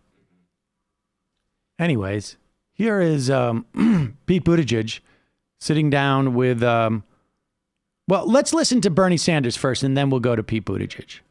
Here is Bernie Sanders at a rally in New Hampshire. Do we know where in New Hampshire? No. New Hampshire is a pretty white state as far as these things go. Here he is. Issues that I find appalling is that tonight we have more people in jail right this moment than any other country on earth. Over 2 million people in jail. And the reason for that is we have a broken and, I dare say, racist criminal justice system. Which disproportionately impacts the African American community, the Latino community, and the Native American community. There's Bernie Sanders talking about the, particularly from a criminal justice standpoint, the problems we have in this country. Here's Pete Buttigieg sitting down with Charlemagne the God. I did Charlemagne's show on VH1 a couple of times, a couple of years ago. Remember that? I don't know. You don't? No. Oh. How did you guys get along? He liked me. I thought he was going to invite me onto the Breakfast Club, but that didn't work out. Maybe I should still work on that. Yeah, I want to see that. I certainly did. But here's Charlemagne with Pete Buttigieg. Getting big money out of politics. And in order to do that, we're going to have to reform the entire system. I am not a fan of, those to be clear, I am not a fan of the current campaign finance system. And pause it 1 second. I just want to make it clear. He may not be a fan of it, but he's sure embracing it. He really does have the ability to fully embrace something that he's not a fan of. Right? And then I can understand that. Like, I watch the Super Bowl. I'm not a fan of either like the 49ers or the Chiefs for that matter. But I was like, okay, what's his face is good. Now, of course, I didn't take the Chiefs and stuff it in my pockets and run my whole hopes and dreams on it and then become beholden to them like he has with all the billionaire dark money. But wait, I get ahead of myself. Go back just a little bit because he's going to explain to everybody, because Pete Buttigieg, he feels very, very comfortable in this setting. You can really tell. It really comes across. He's not nervous at all about getting asked any questions about his tenure as mayor in South Bend. I'm not a fan of, those to be clear, I'm not a fan of the current campaign finance system. And the reality is, it's not going to get better in all of the ways we need it to get better without a constitutional reform. So there are things we can and should do right away. We can deal with black money, dark money. African American money. I'm always happy to take black money contributions in my campaign. Dark money refers to when you can't identify the funding that goes into these super PACs. Yeah, dark money. Oh, I wasn't talking about money from dark people. Black money. Jeez. That's like almost the worst part of it. Like, okay, black money, dark money, that's an embarrassing slippage to make. But then to say like, no, actually what dark money is money you don't know where it comes from. Like, yeah, I think if they showed up to a political like discussion like this, they might have heard dark money before. They might have. Yeah. I mean, I think it's quite clear not comfortable. He seems to be not comfortable. Did you just highlight that? Yeah. Pretty cool. How did you do that? Kyle and I have been working on what did you do to highlight computer skills. Are you joking? No, I guess that's a new feature, Kyle. Well, how did you physically do it? Clicked it. Oh, all right. That's pretty good. All right. I'll take this call right here. Calling from a 352. Is this my understanding? Is this Virgil, Texas? Are you eating a salad? Oh, indeed it is, Sam. How's everything today in Brooklyn? Oh, everything in Brooklyn is fine. Where are you? In Manchester, New Hampshire? I am at the DW Diner in Merrimack, New Hampshire, trying not to talk to any voters, don't want to know what's on their mind, just trying to have a nice meal in peace. I understand now. Merrimack is actually, I believe, near the Merrimack River, and it is south of Manchester, if I'm not mistaken, southwest. That is correct. I can confirm that. All right. And now I understand that you have not spoken to any voters, but based upon None. I've spoken to no voters at all. And therefore, you have a prediction to make. I do. By virtue of the fact that I have never spoken with a voter, my mind is totally pure. And therefore, I am capable of delivering to you true wonkery from a deep personal inner source. So, yeah, I will now back in Iowa, I called. Hold on for 1 second. Would you just hold for 1 second? Because I want to do this. Yeah. I want to pay my respects here with a little of this. Okay. Now that we have your unadulterated sense of who's going to win, untainted by the views of voters in New Hampshire, please. Now, back in Iowa, I called the first 5, and I was 3 out of 5 there. I got Warren and Buttigieg flipped, but I correctly called Sanders to win, Klobuchar in 5th, and Biden in 4th. This time around, I will start at number 5, and this will mark a dramatic collapse, nearly unprecedented collapse. Joe Biden in number 5 tonight in New Hampshire. Joe Biden, number 5. Okay.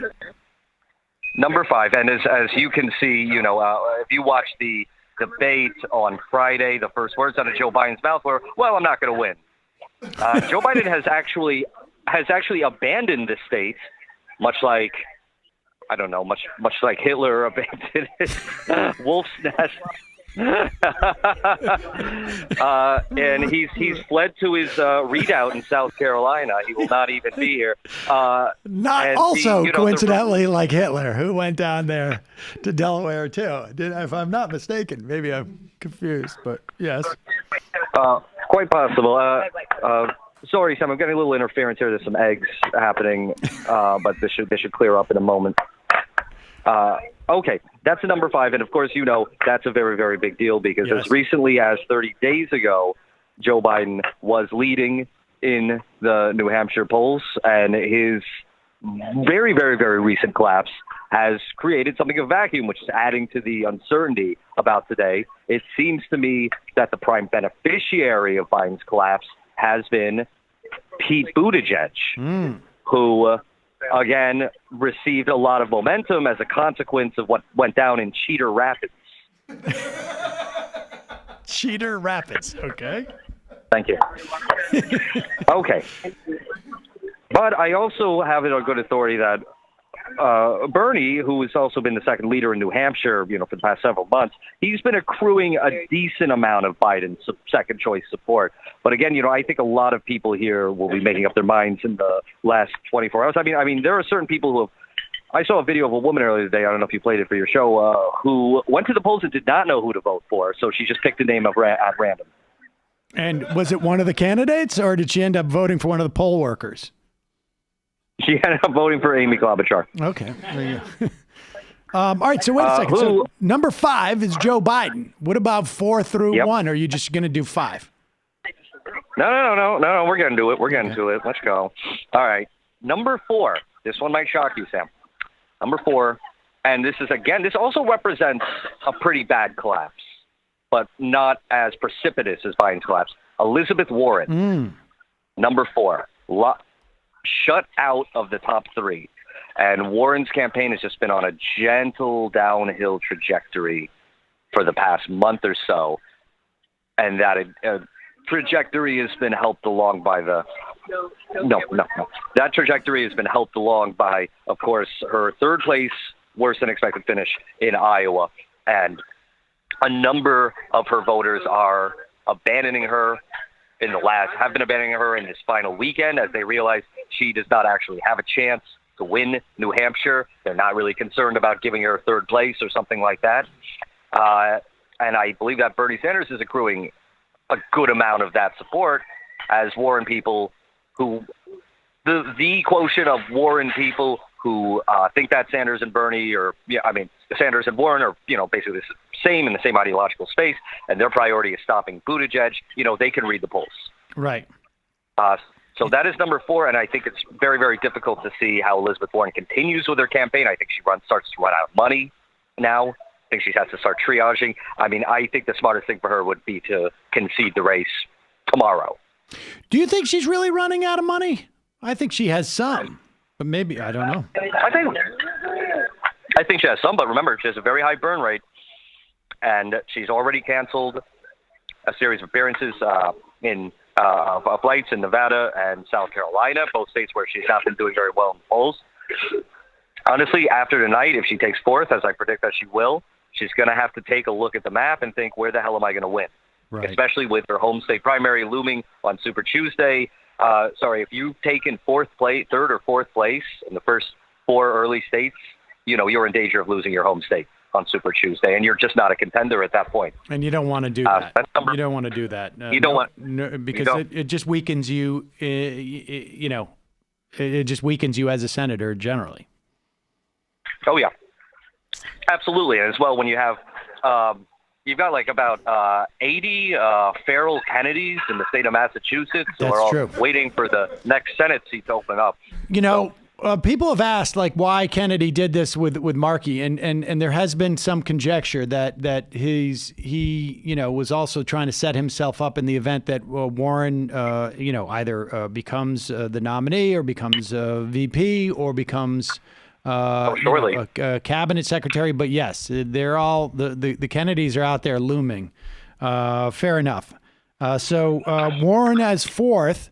That's a pretty bold prediction that Klobuchar would jump up from 5th in Iowa to either 2nd or 3rd. I'm going to predict what your prediction is for number 3, and I'm going to guess Klobuchar. It is Amy Klobuchar. The club momentum is real in Iowa. It's not huge or anything, but it's bigger than you'd expect considering that she just spent the past year talking about her Midwestern values. Well, nobody here gives a damn about Midwestern values. Right, but guess what? You got to vote for someone. Might as well eeny, miny, moe it like that woman did. She also had a good debate. I mean, I from the perspective of what I heard from up in New Hampshire, that people felt like she had a good debate. Jim, Bernie, I think both had good debates. They both did what they had to do. Bernie, which is he had to land a hit on Buttigieg, and I think he succeeded on that. And Klob, hitting him from the other direction, knowing that as if she can arrest the Buttigieg surge, she's the prime beneficiary of him going down. Credible polling has shown that in the past 48 hours, Buttigieg's numbers have gone down marginally, by a few points. But it looks like the kind of mini Buttigieg honeymoon is over. And again, I mean, what it really comes down to is you got to vote for someone. And, Warren's Klobuchar is just here. She's still around. Hi. And then I guess number 2 is in fact Pete, right? It is Mayor Pete. Yeah. The Pete surge was real. I think there was a period where the race was tied, but right now, and again, this is a shift of just the past 48 hours. I think Bernie Sanders has opened up I'll call it a substantial lead over Pete. I mean, again, there's a great deal of uncertainty with a great deal of uncertain voters, but my final margin call will be, you have to get out. Okay. My final margin call will be Bernie Sanders, number 1, by 8%. By 8%. Okay. 8 points. 8 points. All right. I honestly, I consider that a conservative estimate. Okay. Now. Could be anywhere from 8 to 12. Would not be surprised. 8 to 12. All right. And now let me ask you this. You've listed the top 5, and here we have, because we are the podcast of record, and Virgil's Texas predictions are right here. However, let me ask you this. Sanders, number 1, Buttigieg, number 2, Klobuchar, 3, Warren, 4, Joe Biden, 5. Where on this list is the cutoff for 15%? Because that's going to determine whether or not you are eligible to get any of the delegates. Right. It's very possible that only Bernie and Buttigieg meet the threshold. Just based on the polling that I've seen, I kind of think if the club surge, if it is just big enough, I think she could sneak past the threshold. The club surge. I really don't see Warren or Biden doing it. I think Biden finishes in single digits, actually. And for Warren, honestly, at this point, I think it's a struggle for her to meet the threshold. She might do it, but I would bet against it. Okay. And honestly, if you're at this place and you've invested, $50 million in New Hampshire, and it's a state next to yours, and you're placing 4th and you don't meet the delegate threshold, it's futile at this point. And I think if Elizabeth Warren finishes, as I predict, below the threshold at number 4, and yet she continues her campaign, she continues traveling around the country, I think then it's pretty clear that she's only in this to kneecap Bernie Sanders. Interesting. All right. Well, Virgil, Texas. Yes. Oh, yeah. One last thing. Please. This is a good result for Klobuchar, and I think this, gives her a fresh look. A fresh look. All right. A fresh look for the club. She wins the expectation game. There you go. I sense like Virgil has got he's like on there's a little bit of like Klobucharosity going on with you. Oh, I thank you. I take that as a compliment. It means my candidate sign is Klobuchar. It means you're fierce and erotic. Well, Virgil, Texas, thanks for checking in with us. Maybe we can get you to call us tonight from the I will be. You'll be at the party. Very quick plug. I will be calling in at the Bernie Victory Rally in Manchester later tonight, and we will also be covering on the. We will also have full primary coverage on your rival network. Twitch.tv/Chapo Trap House, where I will be doing video streaming. Wow. All right. You guys are aware of your substandard monitors, right? For that Twitch streaming back in your office? We can talk about that later. Actually, our monitors are really good. Actually, I've heard that they're actually... What an IT... They don't have a very high refresh rate, but we don't need to get into that. We actually talked to someone from the Geek Squad, and they said our monitors are better than yours. Yeah, well, you got completely snowed. You might want to check that refresh rate one more time. Virgil. No, that was yours. What? Virgil, Texas, ladies and gentlemen. Thank you so much. I'm eating eggs. All right, bye-bye. We'll talk to you later. There you go, ladies and gentlemen. Virgil, Texas. We have it on record. He says Bernie Sanders by at least 8 percentage points, then Pete Buttigieg, then Amy Klobuchar. She is right, as we can see, indicated by the highlighter I have written on the list here. She is right on the verge of, according to Virgil, Texas, of qualifying for any delegates. Then Warren, and then Joe Biden. A lot of faith in the club. I've never seen somebody who has moved so quickly into somebody else's camp. Like Klobuchar. Now, I think we have Jamie on the line, but she's calling from a different number. She's calling from an 816 number, she says, but I don't. Do you see 816 on there? Well, I'm trying to find it. Hold on. I don't see it. It's not showing up for me. 26? Let's see. Oh, there it is. I did not turn green for me yet. I don't know. 816, is this Jamie? Hello. Yes, indeed. Jamie Peck, ladies and gentlemen. Jamie Peck, also in New Hampshire. Where are you located, Jamie? I am currently in Hampton, New Hampshire, sitting in my car outside of a lovely little place called Victoria's Kitchen, where I just got breakfast. Oh, well, fantastic. Oh. And so what have you been doing up there? Have you been talking to a lot of voters? I have indeed. Sunday, me and 3 other people who I'm traveling with, we went to the field office in Exeter, New Hampshire, which is a pretty sophisticated operation operating out of this little rinky-dink space. Ran into a number of people that I knew from New York who I had no idea were coming. We just all kind of did it independently of one another. By the time we got there around noon, all of the easy spots had been taken. So we got sent out to some rather rural areas where there's it's confusing. Do you pull into people's driveways? Do you park on the side of the road? I don't know. A lot of ice, a lot of treachery. But we got out there, we knocked on some doors and talked to some people. And then yesterday, we canvassed in Hampton, New Hampshire, in a slightly more accessible suburban neighborhood. We also went to the Chapo live show on Sunday night. That was really fun. And last night, the epic rally with Bernie and the Strokes and an all-star lineup.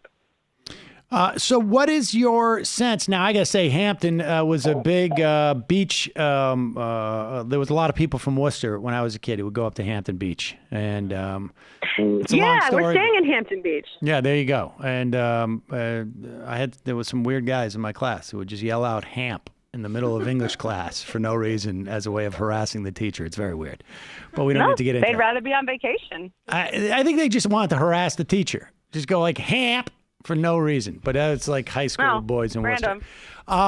What's your sense of the voters you spoke to? Hampton Beach is sort of, I guess you're in the suburbs. I don't really have a sense. The last time I was up there was probably 30 years ago, more.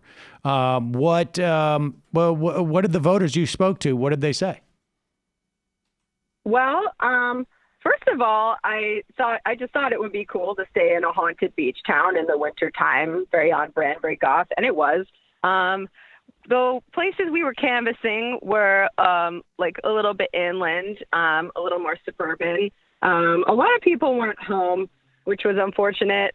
But we did manage to talk to some people. A lot of people are still undecided, which, is always very surprising and irksome to me that people could be undecided the day before the election. But then I remember, not everyone's a nerd like me whose brain has been broken by politics and just follows politics 24/7. We spoke to a few people who may have changed their minds. One thing I wanted to mention, where are all the women in New Hampshire?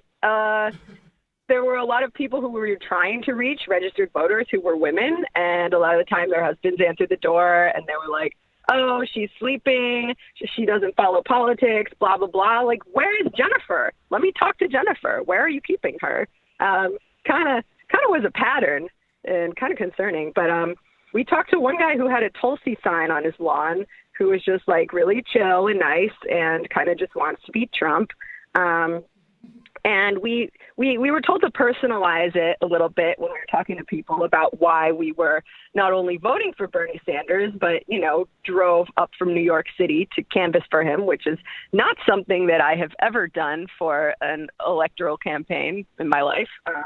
And neither have any of the people I was with, actually. But so I told them, I'm getting a divorce right now, and I'm going to get kicked off my health insurance. And my job doesn't give me health insurance, no offense.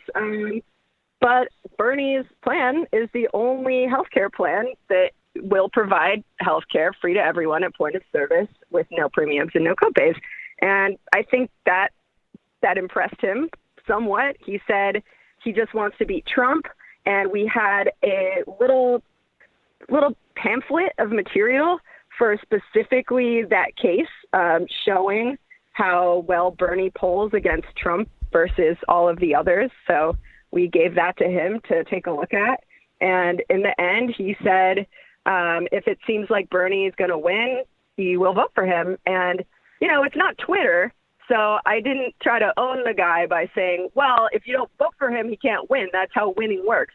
But no, he was really chill about it. He said we could even leave a lawn sign if we wanted to. And I was like, oh, that's how that Tulsi sign got there. Ah, there you go. Yeah, super friendly. He specifically offered. And then did you say, can I also take down the Tulsi sign? We should have. I didn't want to get for the Bernie campaign in trouble, though. Trust me, there's a lot of signs that we wanted to vandalize, but we left them right where they were. We talked to another guy. Yeah, go ahead. we talked to another guy who he cared a lot about the environment, up a particularly treacherous ice driveway. So, maybe he just doesn't want his ice driveway to melt. And he said he liked Tom Steyer. He was like, what about Tom Steyer? He's good on the environment. And I said, Tom Steyer is good on the environment, but I don't think he has the votes to win. And Tom Steyer loves Bernie. His love of Bernie is very well documented. So I wouldn't be surprised if eventually he just tells you to straight up vote for him. And he seemed impressed by that. I think there is a compulsion for people to want to vote for the winner of the primary, not even the one they think is going to win all of it, because it's hard to determine, but it's maybe a little bit easier to determine who's going to win the primary. And in that instance, it's like, Bernie's already out ahead. You can make him a juggernaut, which should, help him pierce through the armor of Donald Trump. So what is the plan tonight? Are you going to go to the victory party, as it were? I would love to, but I have to get home. I got 2 cats to consider. I got a job to go back to. So I think if I go to a victory party, news at 11, I think I will go to a victory party, but probably back home in Brooklyn. There you go. All right. Well, Jamie, appreciate the call. Appreciate the update. Do you have a prediction for numbers 3, 4, and 5? Who do you think are going to be 3, 4, and 5? What order? Oh, my God. I think that's really, I would hate to step on Virgil's territory. I don't blame you. Also, there can only be one winner, and that's really what matters to me right now. I will say I'm feeling good, though, for Bernie. We just ran into some folks at Victoria's Kitchen.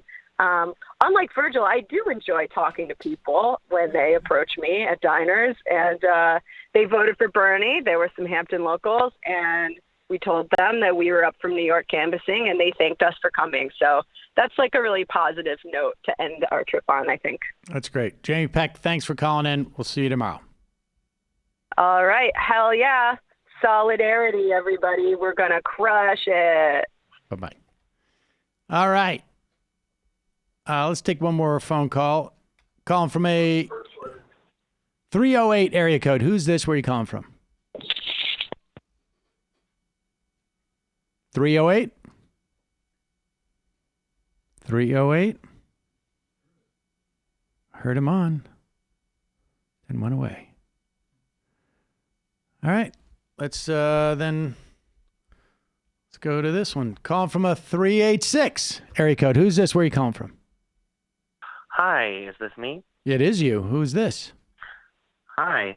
My name is B. I live in Queens, a couple miles away from y'all. Okay. Sorry, you're in Brooklyn. My apologies. But I was just... I have to keep the rivalry alive.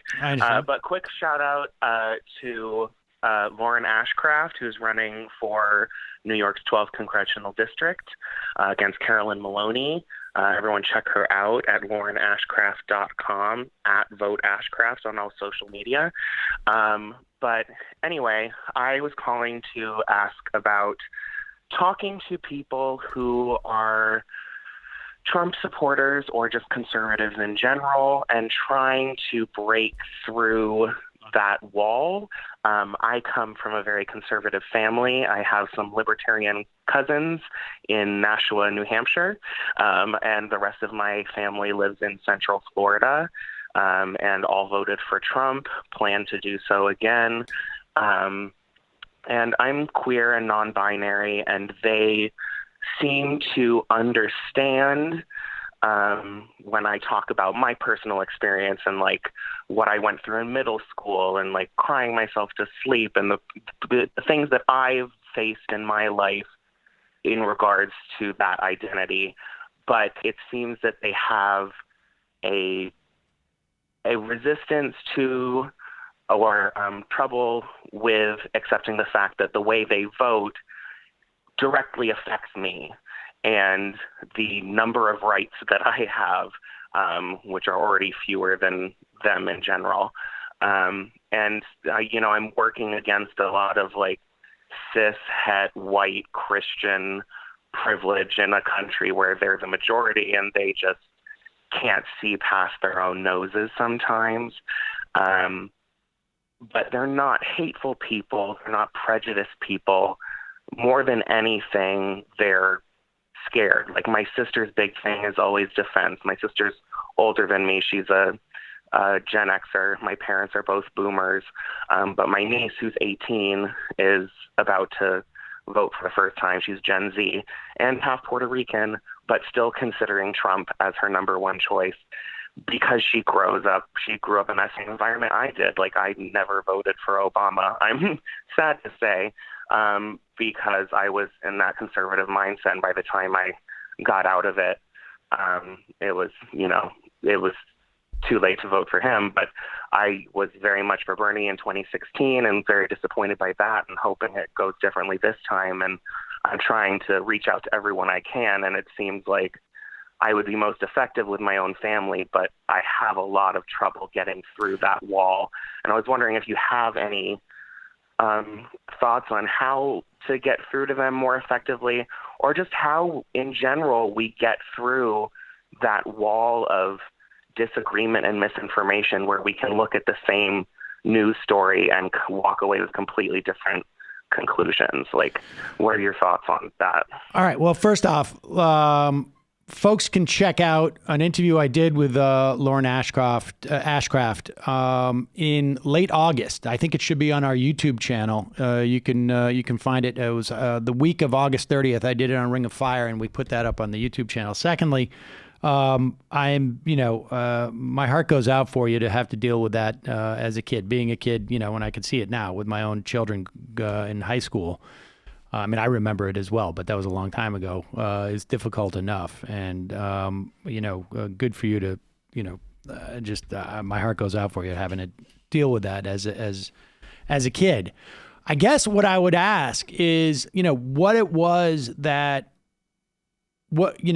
you would have the best sense of how to reach them insofar as what it was that made that changed you from voting, from, Mitt Romney to Bernie. Like, what was it from, because I don't know how they can necessarily sort of like turn an eye to the sort of I don't know. What was it that changed your, perspective on who to vote for?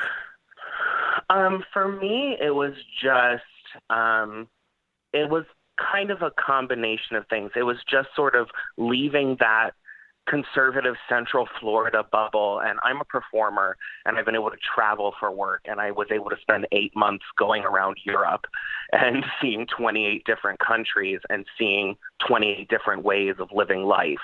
And I went to a Southern Baptist Christian school where I was taught that God made the world in 7 days and all of that, and that was real, and that, most people went west because they wanted religious freedom, not gold, meanwhile completely ignoring Mormons.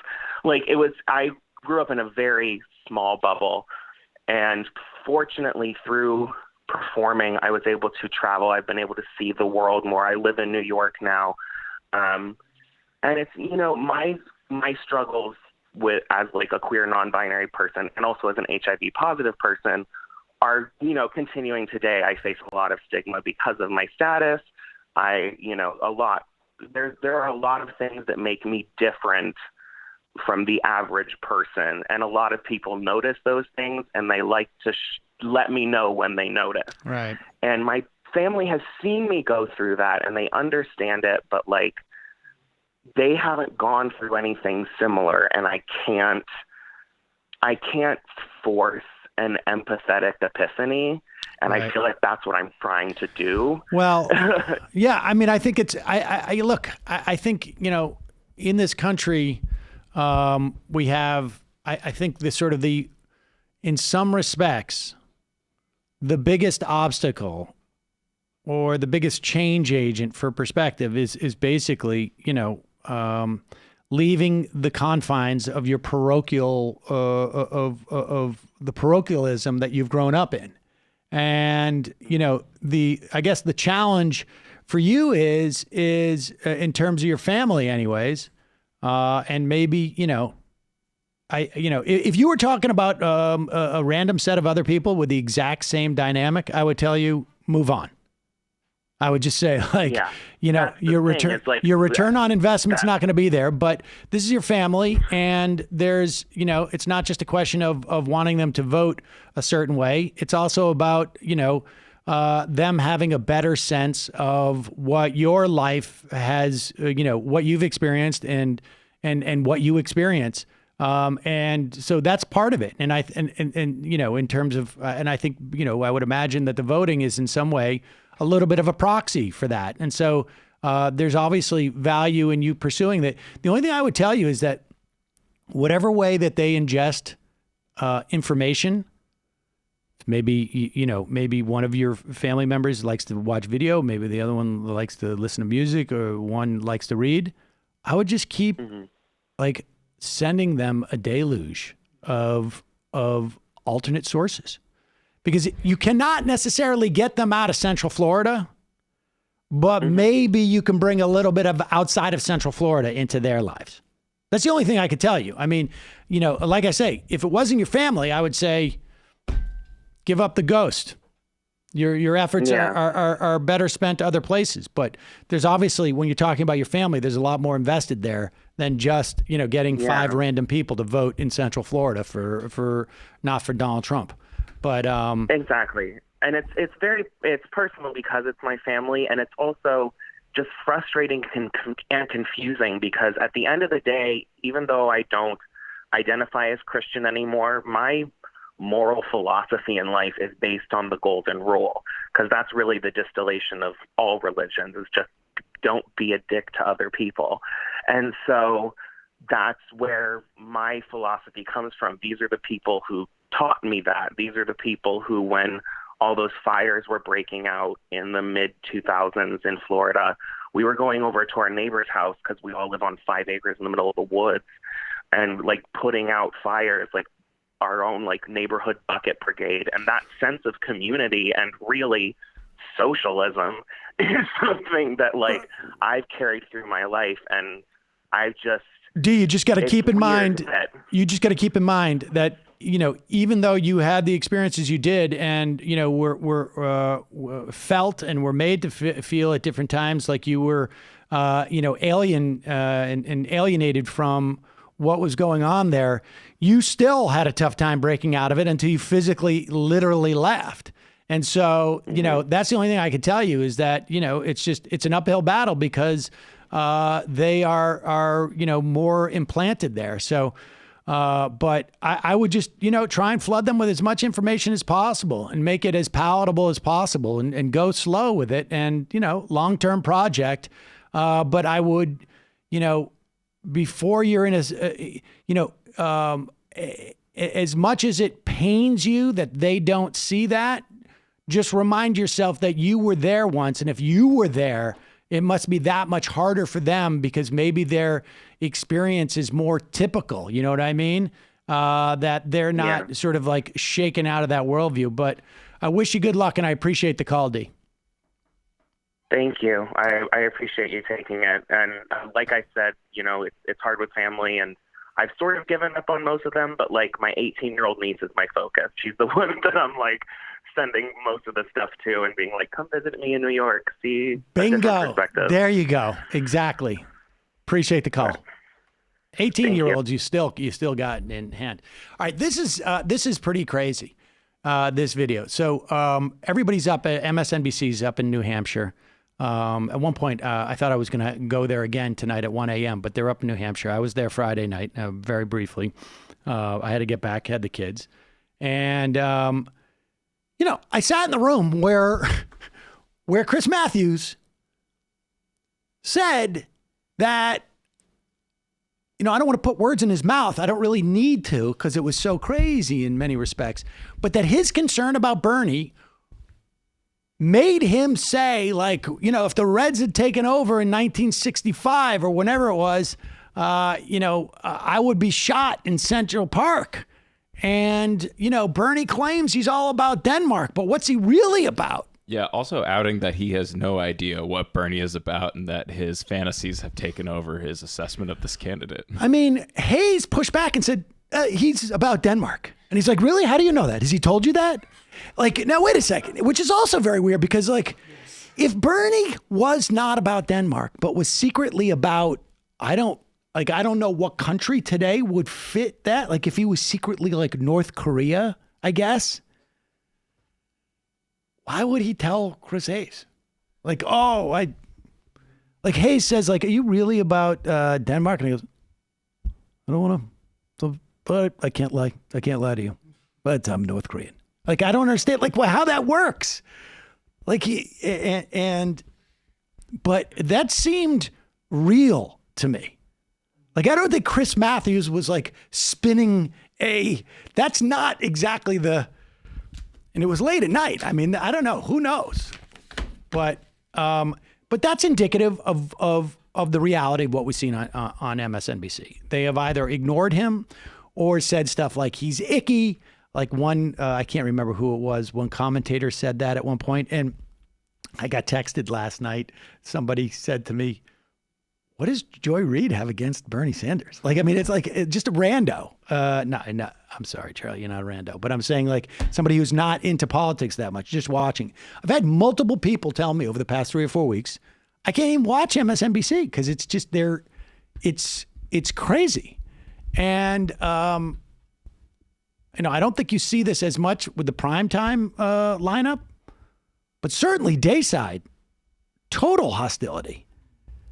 I mean, obvious hostility. I'm not speaking out of turn. This is not something that, only I know. This is not inside information, folks. I probably watch less than a lot of you, but it has permeated my consciousness of it. And here is Ari Melber, who's walking around a diner, and check this out. This is crazy. Who did you vote for? I voted for Bernie, although there are a number of candidates that I really like, and so I felt like when I finished voting, I was still undecided, including Elizabeth, including Michael Bennett, for that matter. Now, that's sort of a paradox to decide and then feel undecided. So you're a complex person. Well, yes, but I want to say the reason I went for Bernie is because of MSNBC. And go on. I think it is completely cynical to say that he's lost 50% of his vote from the last time when there were 2 candidates. Now there are multiple wonderful candidates who would be great presidents and people that I think that we can unify and get behind. But the kind of the stop Bernie cynicism that I heard from a number of people, I watch MSNBC constantly, so I heard that from a number of commentators, and so it made me angry enough. I said, okay, Bernie's got my vote. This is such an interesting point. What you're saying is, and we take criticism because we're journalists, right? We got to be open-minded. You're saying that hearing from people, whether it's guests, contributors, the conversations you've heard, that you felt were designed to tear down Senator Sanders or quote-unquote stop him, actually endeared him to you. Absolutely, absolutely. I could have chosen several candidates, but that's what pushed me over the edge for Bernie. That's really interesting, and thank you for sharing it. See, I knew you were complex. Yeah, I mean, I don't endorse voting for somebody to spite a TV network. It just doesn't make sense to me, but I know, but I spend my every day talking about politics and getting into it. And so, it's understandable that a lot of voters who are just like, I don't know, but I'm going to choose the one that I think is not getting a fair deal. I think what's more relevant about that is just that, like, people can see this. It's like you have this is not a Bernie bro complaint. Here you have someone who's like talking about what somebody that she was pulling, Michael Bennett. See Michael Bennett? She could have voted for Michael Bennett. There's not another DSA Michael Bennett that. Yeah, exactly. And that's really stunning. Now, I will tell you this. People should understand this.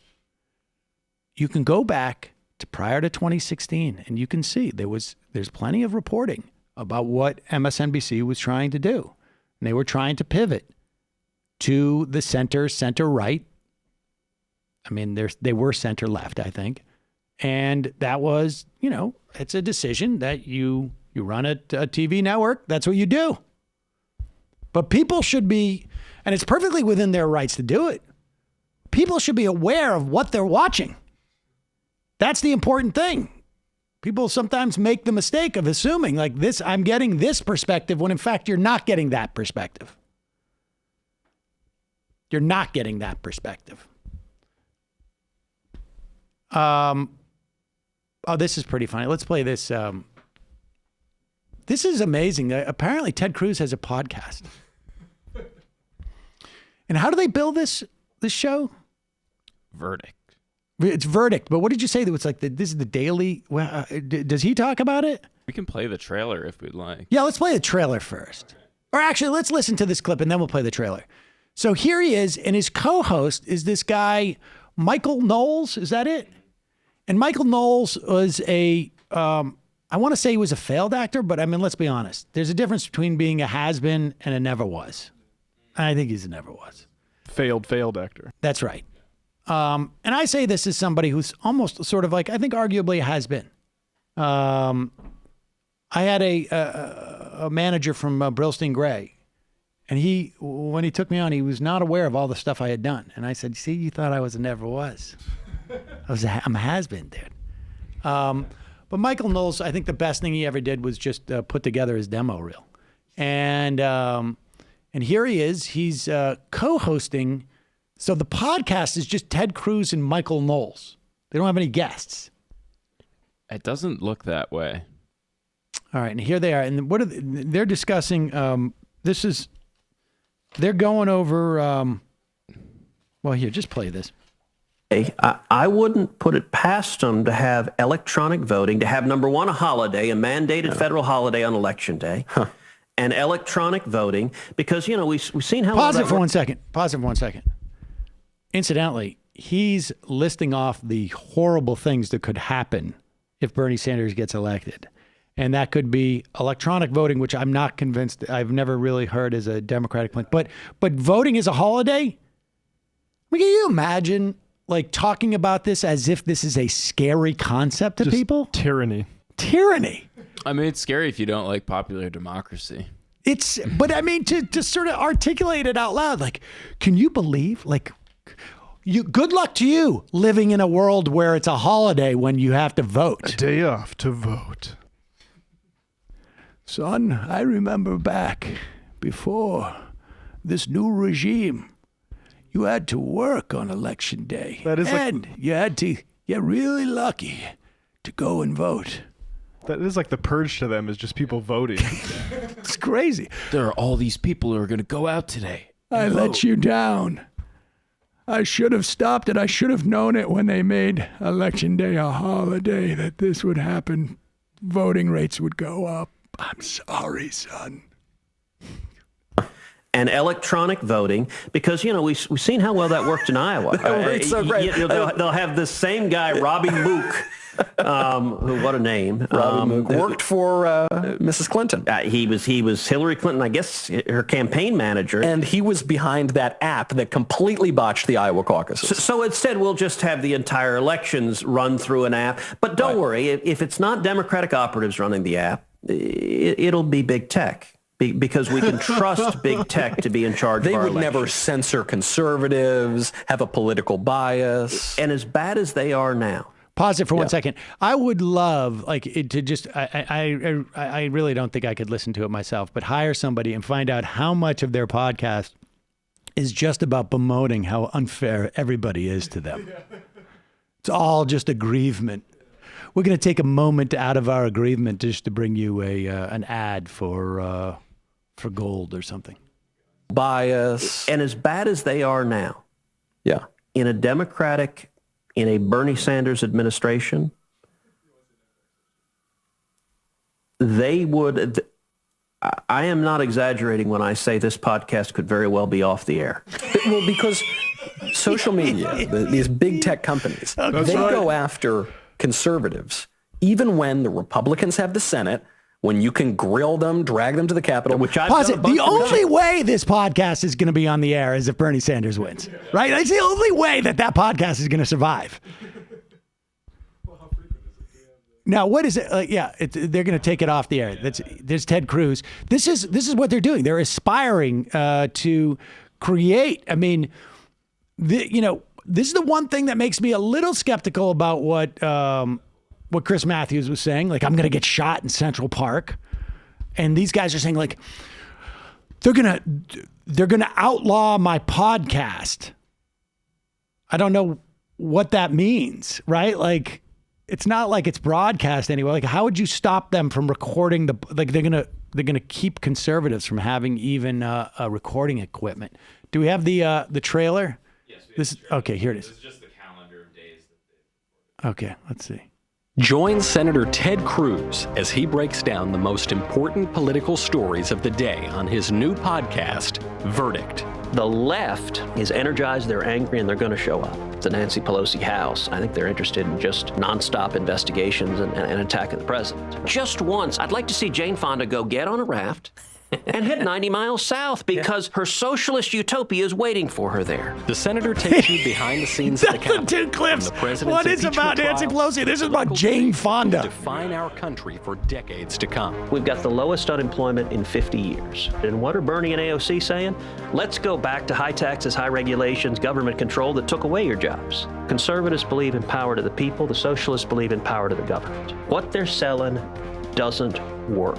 Subscribe today and leave a 5-star review for Verdict with Ted Cruz, co-hosted by me, Michael Knowles, on Apple Podcasts, Spotify, and everywhere else you get your podcasts. Okay, so it's a daily breakdown of the news, but they do it once a week? The news of the day. The news of the day, and they do it what? Like it looks like they started strong, even with 2 episodes on January 24th, and they kept it. That was a Friday. Yeah, they kept it going strong for a while. But now it's kind of getting more sporadic. So wait a second. They started 3 weeks ago as a daily show, and now they've already given up the ghost. That's the problem with conservatives, is that they just don't have any grit. Yeah, they're lazy. They don't like to work. They don't like to work. Yeah, it looks like they're canning some of these multiple episodes a day. Yeah, lazy stuff. Oh my gosh. Really sad to see. Really sad to see. And all this stuff with Jane Fonda is really disturbing. Although it's probably hard to book was it Michael Knowles? Yeah. Probably tough to get him in studio. Yeah, very difficult. Very difficult to get this guy on board. God damn, Knowles. We should have done it with someone who was less in demand. Because... So AOC is up in New Hampshire. And, in many respects... AOC's endorsement, I mean, I think part of it was coincidental, but part of it was indicative of she decided to endorse Sanders, at least the story goes. I have no reason to doubt it. When he had his heart attack. And his physical rebound from the heart attack, I think, helped him immeasurably, because I think it basically gave confidence to people who had a question, like, does he have the physical stamina to run this race? Because it was getting clear that Joe Biden did not. But the other thing that I think is crucial is that AOC is an amazing surrogate. She is not just a rock star, but is has a gravitas that you just don't see in people her age, but just broadly from politicians, right? I mean, she delivers on the goods, but she also is a showwoman, as it were. Here she is up in New Hampshire, getting a crowd fired up. We are at a crossroads in our democracy. We're at a key crossroads. And we cannot underestimate the power of hate. We cannot underestimate the power of that divisiveness and the centering and the vitriol and all of that. We cannot underestimate that. And that is why we need to nominate someone with a political revolution at their back, with decades of organizing bringing us to this moment. It is not going to be any one candidate that defeats Donald Trump. It's going to be a movement of Americans that defeat Donald Trump in rejection of hatred and embracing of love. Carrying on that campaign theme, that again speaks to what I've been talking about, which I think is the way that you inoculate yourself against Donald Trump is you don't make it about yourself. There's, nothing she's talking about in terms of what is the pitch to Sanders is tied up in some central attribute of this one particular individual. And even to the extent that they talk about it, it's still, can anybody think of like what, of a time where Sanders has gone up there and said, because I am this way, I am better than Donald Trump. He's not making it about running against Donald Trump. He's making it about defeating Donald Trump, but he's bringing a policy set to deal with Donald Trump. Here is AOC again talking more about that movement as opposed to an individual who's got a good resume or has a good heart or has integrity or whatever it is. And as someone who has been told to go back, I'm going to tell you, we're moving forward.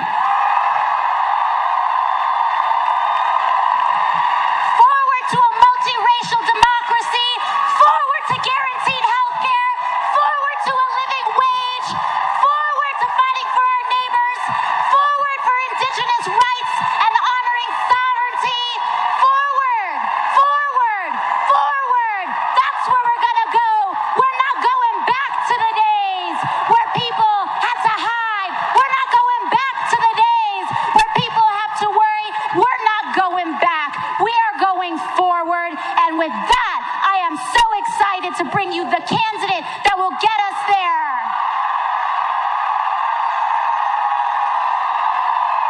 Senator Bernard Sanders.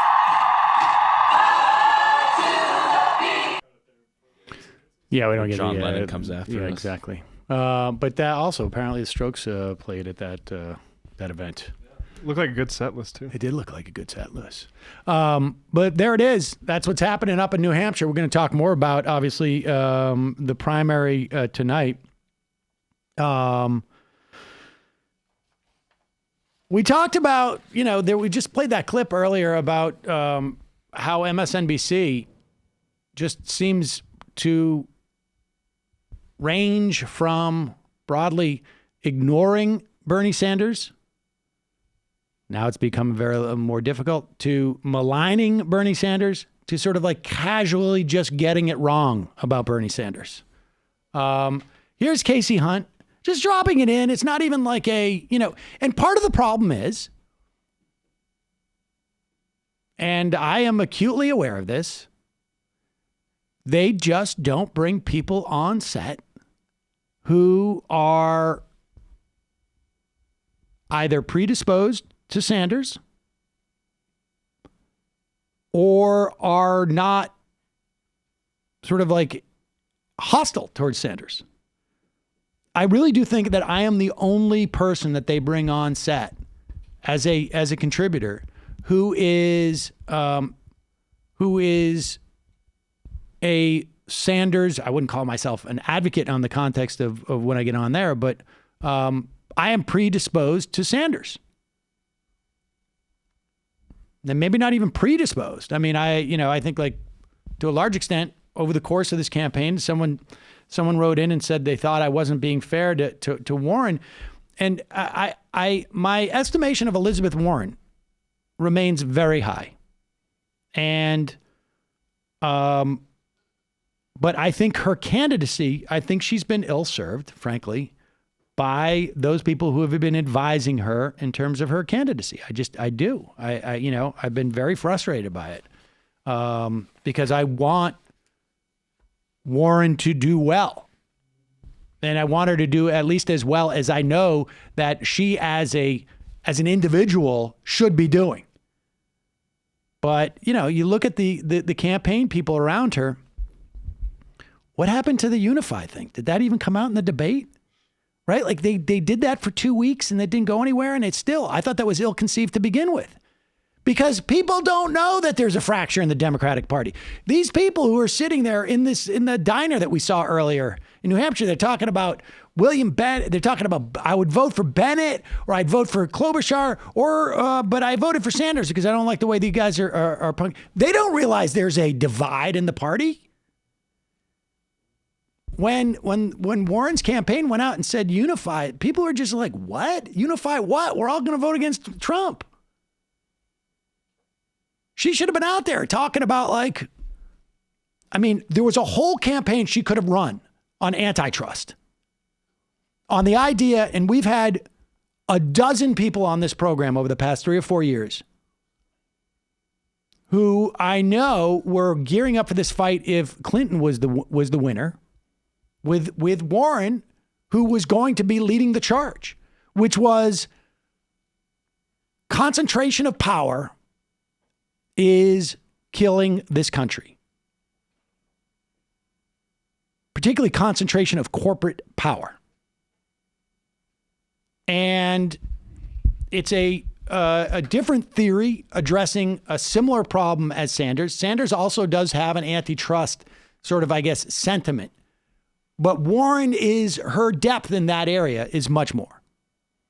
And frankly, it was a message that I think could have resonated, but they didn't run on that. They avoided it. And they tried to sell unity candidate, and they tried to sell, they were close to it with the I've got a plan thing, but then they took it too literally. The idea wasn't that she literally had a plan for everything. The idea was she was competent. But you needed to sell what she was going to use that competency for. This is not a knock on Warren. This is a knock on the people around her. All right, get off track. We were talking earlier. We just saw a clip of a voter in a diner in New Hampshire who says they're going to vote for Bernie Sanders because they liked a lot of the candidates, but they didn't like the fact that MSNBC was crapping on him all the time.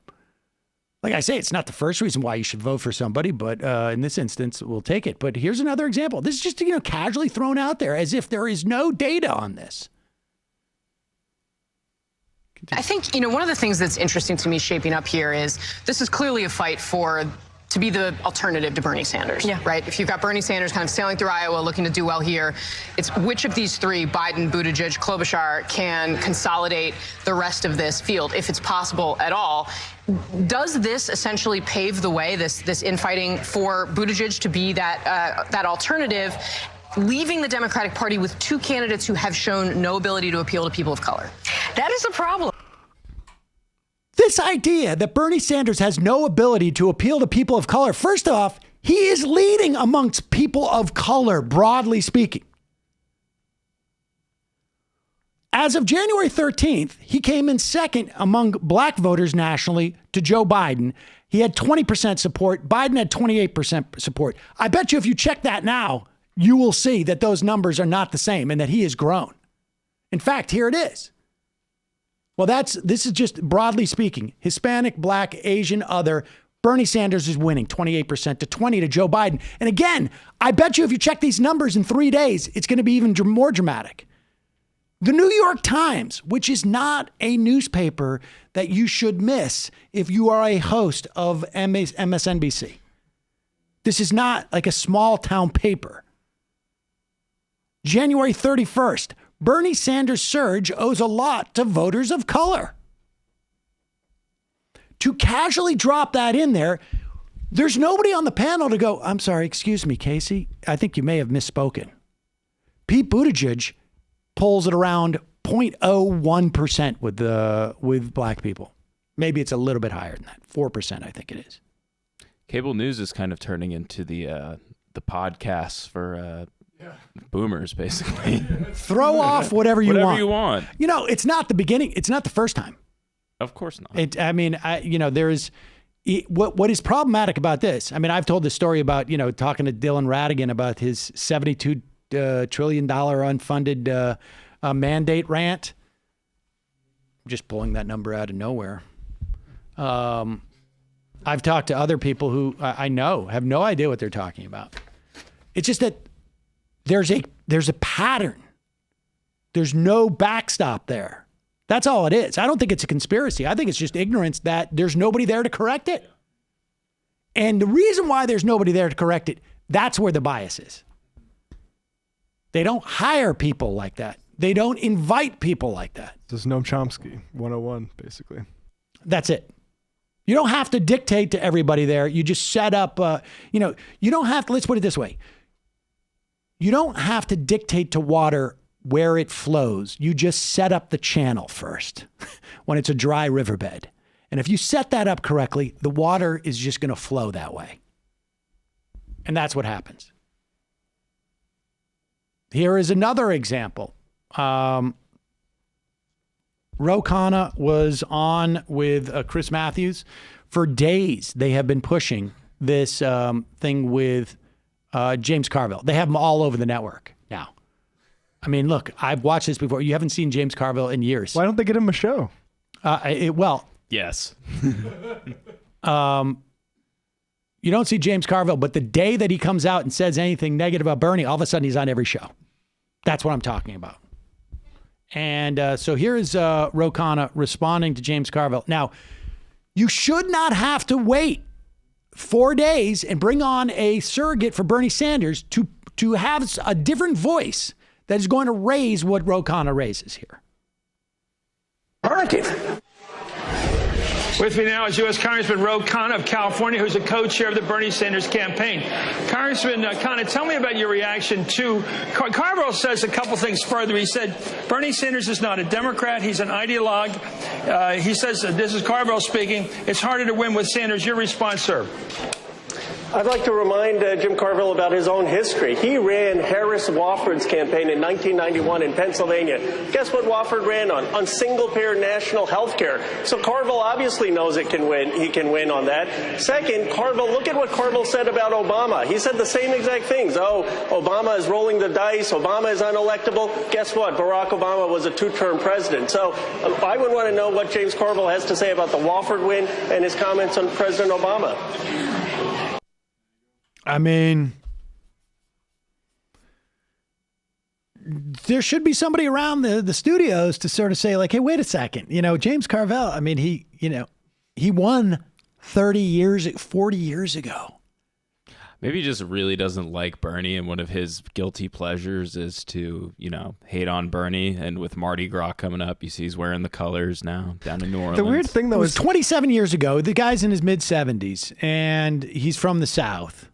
Okay. And so it's like at one point you got to say, maybe he's just not the arbiter of the end all be all truth. It's just his personality. Like, he's saying what people have been saying on MSNBC for months now, but it's James Carville, and he's a bit of a character. Hey man, he's saying it with a Southern accent. So that gets you an extra. Looks like he wrestles gators. So now we're going to listen to him. Look at me. I'm coming on TV wearing a rugby shirt. Yeah. You don't get on TV wearing a rugby shirt unless you know what you're talking about. I'll let you on with a rugby shirt. That's the way I establish my bona fides, my bona fides. Just in other news, UC Santa Cruz grad students are on strike. It is a wildcat strike. There is no union. Or I should say, the union that represents graduate students is not participating in this. I would be surprised if there isn't at least some conversations, but this is not an officially sanctioned strike. And in many respects, this is the model. These type of strikes are the model. We saw this also with teacher strikes across. This is the model of what we're going to have to see in the future. That is people essentially withholding their labor. These graduate students are not striking because they're going to school there. They're striking because they're used as teachers and they're paid sub-living standard wages. They have demanded a cost of living adjustment of the $1,400 of $1,400 a month. I mean, I can't imagine how little they get paid. I know what adjuncts get paid. It's ridiculous. It's ridiculous. What's that last one? Who's this guy down there? That's. Oh yeah, okay. So lastly, just to close out Iowa, because I do think that there is a strong argument. Like at this point, it matters only insofar as people should understand what happened. And if there's any doubt as to whether Iowa should no longer be a caucus and no longer be the first caucus, I mean, I think it's worth investigating to dispel that. I'm going to talk to Nomiki Kunst more tonight about this because there's a lot of narratives that are coming out of it that are just simply not true. But here is the head of the Iowa Democratic Party. And, you know, to be fair to them, they're doing their best. But this is one of those things where it's just like nothing's going right for this dude. I understand why maybe raw preference numbers can't be altered, but if there are mathematical rounding errors, why can't those be adjusted? Because these sheets are signed not only by the precinct chair and the precinct secretary, they're also signed by campaign representatives. And so for us, they are the official record of what took place in the room. And we do not believe that we should be altering what is the official record of what happened in the room. So what he's saying there is that as the numbers are shown, right, they show the work. Then they do the calculations to get the state delegate, the SDEs or whatever they're called. I can't remember now.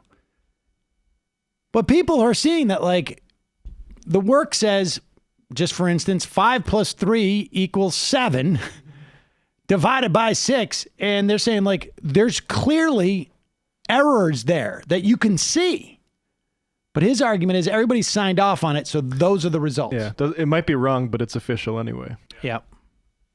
I mean, at the end of the day, I think that's probably good because that just provides like the real fundamental basis for why we need to stop doing that. Vote. Yeah, everybody's got to go out and vote, folks. Calling from a 509 area code. Who's this? Where are you calling from?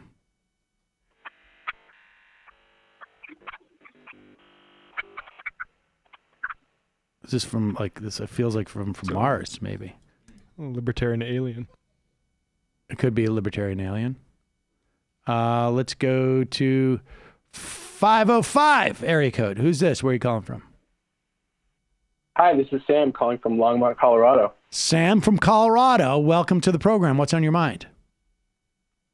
Well, I just spent a weekend canvassing out here in the purple districts of Colorado, and I'm feeling like I'm noticing a little bit of holes in the strategy of the Bernie campaign about getting people out to vote that are low propensity voters. What do you think it is?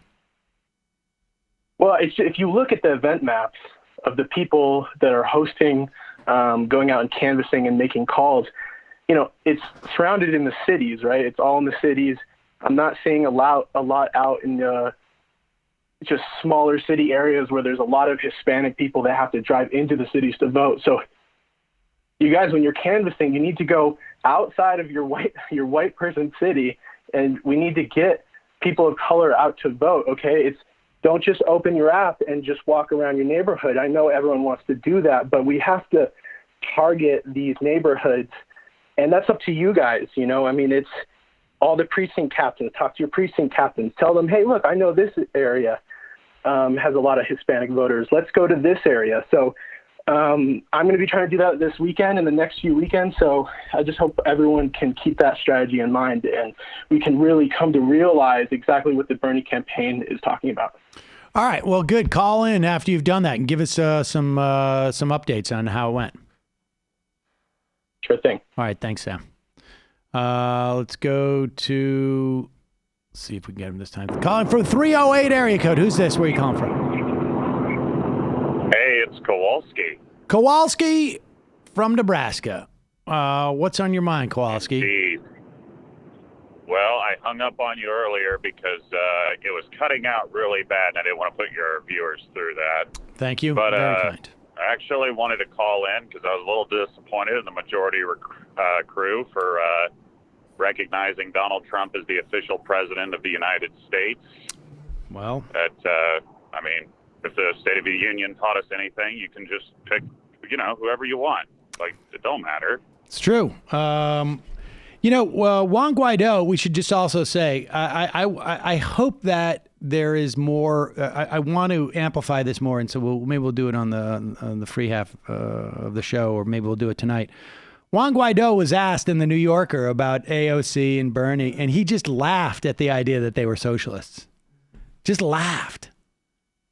This is Juan Guaido. This is the guy we want to replace. The Juan Guaido, our man in Venezuela, laughs at the idea that we're talking about socialism in this country. It's not even the case, he says. It's not even close. But go ahead. True. But the thing I wanted to talk about a little bit is just a bit of policy the president talked about, which was the whole food stamp thing.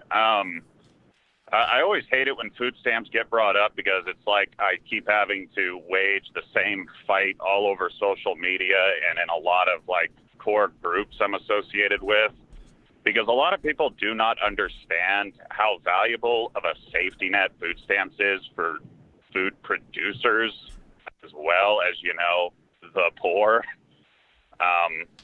Just like a little bit of information on it. If you actually follow the analytics, when food stamps, or the actual name of the program, it escapes me at the moment, SNAP, was introduced, we would go through basically periods of recession in basically poultry and livestock production.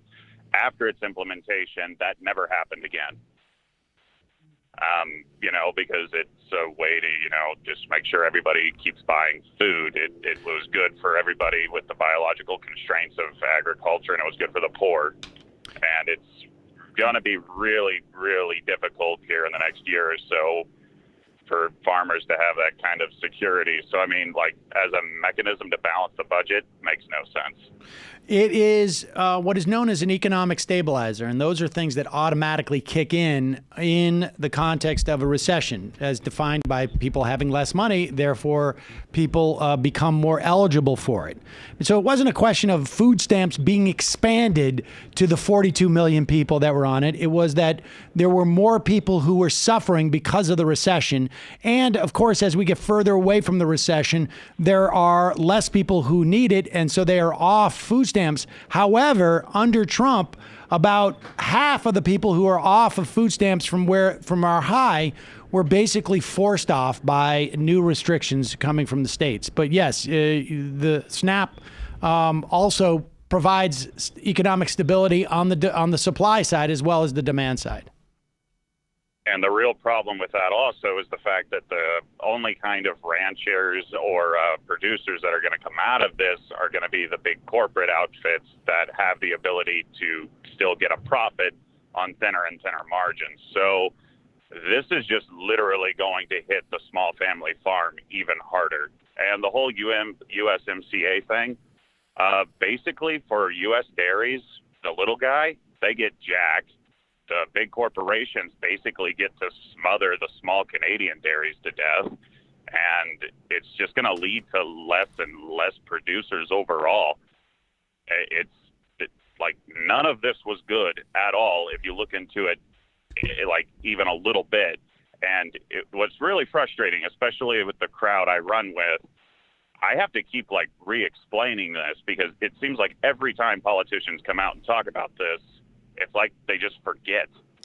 Well, Kowalski, I think the answer is for you to become one of those politicians and apparently have them listen to what you say a little bit more intensely. I am working on it. Now, I will say this. My website should be going up here pretty soon. It's made. I just am not going to go active with it because I'm having a few issues with the state GOP office.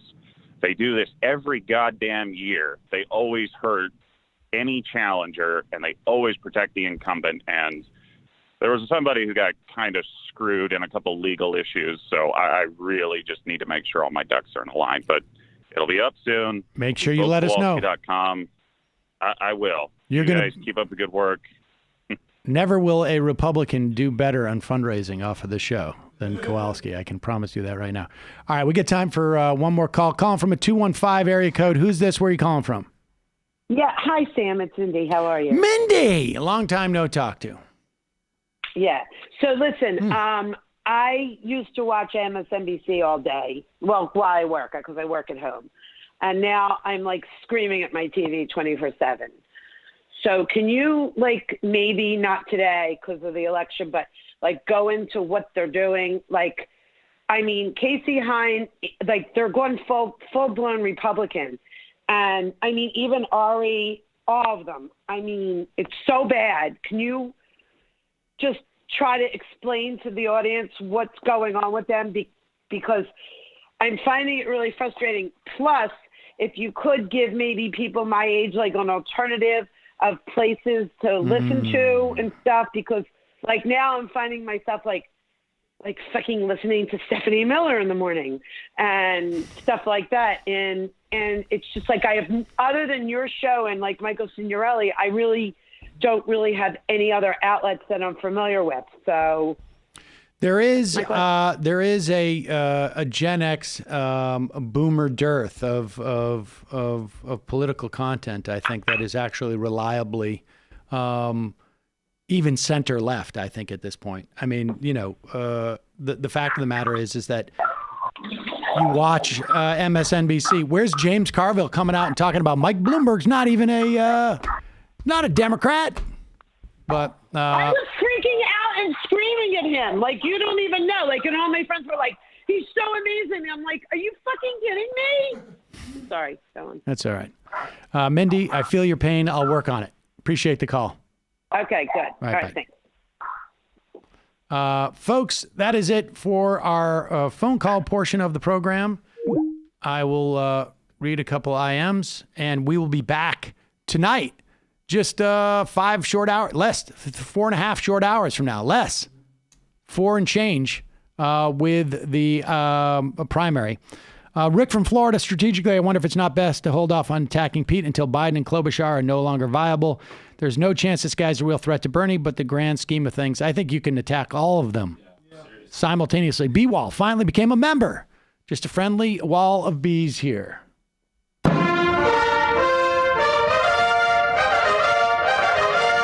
F the New York Times, left is best. I think turnout in Iowa is meaningless. If Bernie is speaking to working people, their turnout still wouldn't be reflected in the caucus because they're working. Need a real accessible ballot to draw any conclusions. Well, I guess we're going to get a sense. I also think, what if you had to caucus at the same place your boss was caucusing? Yeah, there's the dynamics there. I'd hate to caucus, actually. No, that needs to end. King of all IMers. Hi, Sam, long-time listener. Long time. I apologize. This has been discussed already. Can you please level us? What do you consider a fair price for a nice couch? Like a really, really nice couch, I feel like for me is like, I think the most I've ever paid for a couch is probably like maybe $2,000. But I know that, you know, people buy couches for like $8-10 grand. It's true. It's like a car. Like for me, like I would do $3,500 now. I'm like at that age where it's like, that's going to take me, basically, it's going to usher me out of my life. If you buy a couch for $3,500, maybe you could get like a dual sort of die on. It like converts into a coffin. Yeah, exactly. You could do a payment program on that too. Mayor of Mayo. There's a Buttigieg platitude generator at Mayo Pete, IO. Oh, beautiful. It happened. Good. Of course. Colorado guy. During the debates, Bernie met the challenges of adversarial moderators, criticism of policies, and attacks on his voting record. When Mayo Pete was finally confronted on his problematic past, he was easily undermined and made a fool of. Do you believe airing his genuine dirty laundry has a tangible effect on voters, or does it cover given to moderate corporate negate his chances of swaying voters away? I'll tell you after tonight. Dr. Chaos, MD, what shape is best for our democracy? Does it matter if it's 2D or 3D? Like if our democracy is a hexagon, but we change it to a isochondron, I don't know, a 20-sided shape, can we just roll our democracy and see what we get? For instance, if we roll, all right, I went through this with D&D. I'm not going through it again. Bullprog, Bloomberg hates crime so much he's using Pablo Escobar's campaign tactics. Rube Davin, Mayor Pete, the problem is black people are so homophobic they started doing exponentially more crimes after I was elected. Bob in Madison. Clomentum. Congressional baseball fan. As a lifelong Red Sox fan, I was interested in the idea that Mookie Betts and David Price would be traded to the Dodgers, but now I'm wholeheartedly celebrating the trade. I'm interested in more ideas to create opportunities to see things like Larry King taking a phone call while live on Dave Rubin's show. Play ball. 3 more. Denwan, Virgil has been Klobucharmed. Pajama Boy, I know where Jennifer is. I'm not sure I follow that. And the final I am of the day.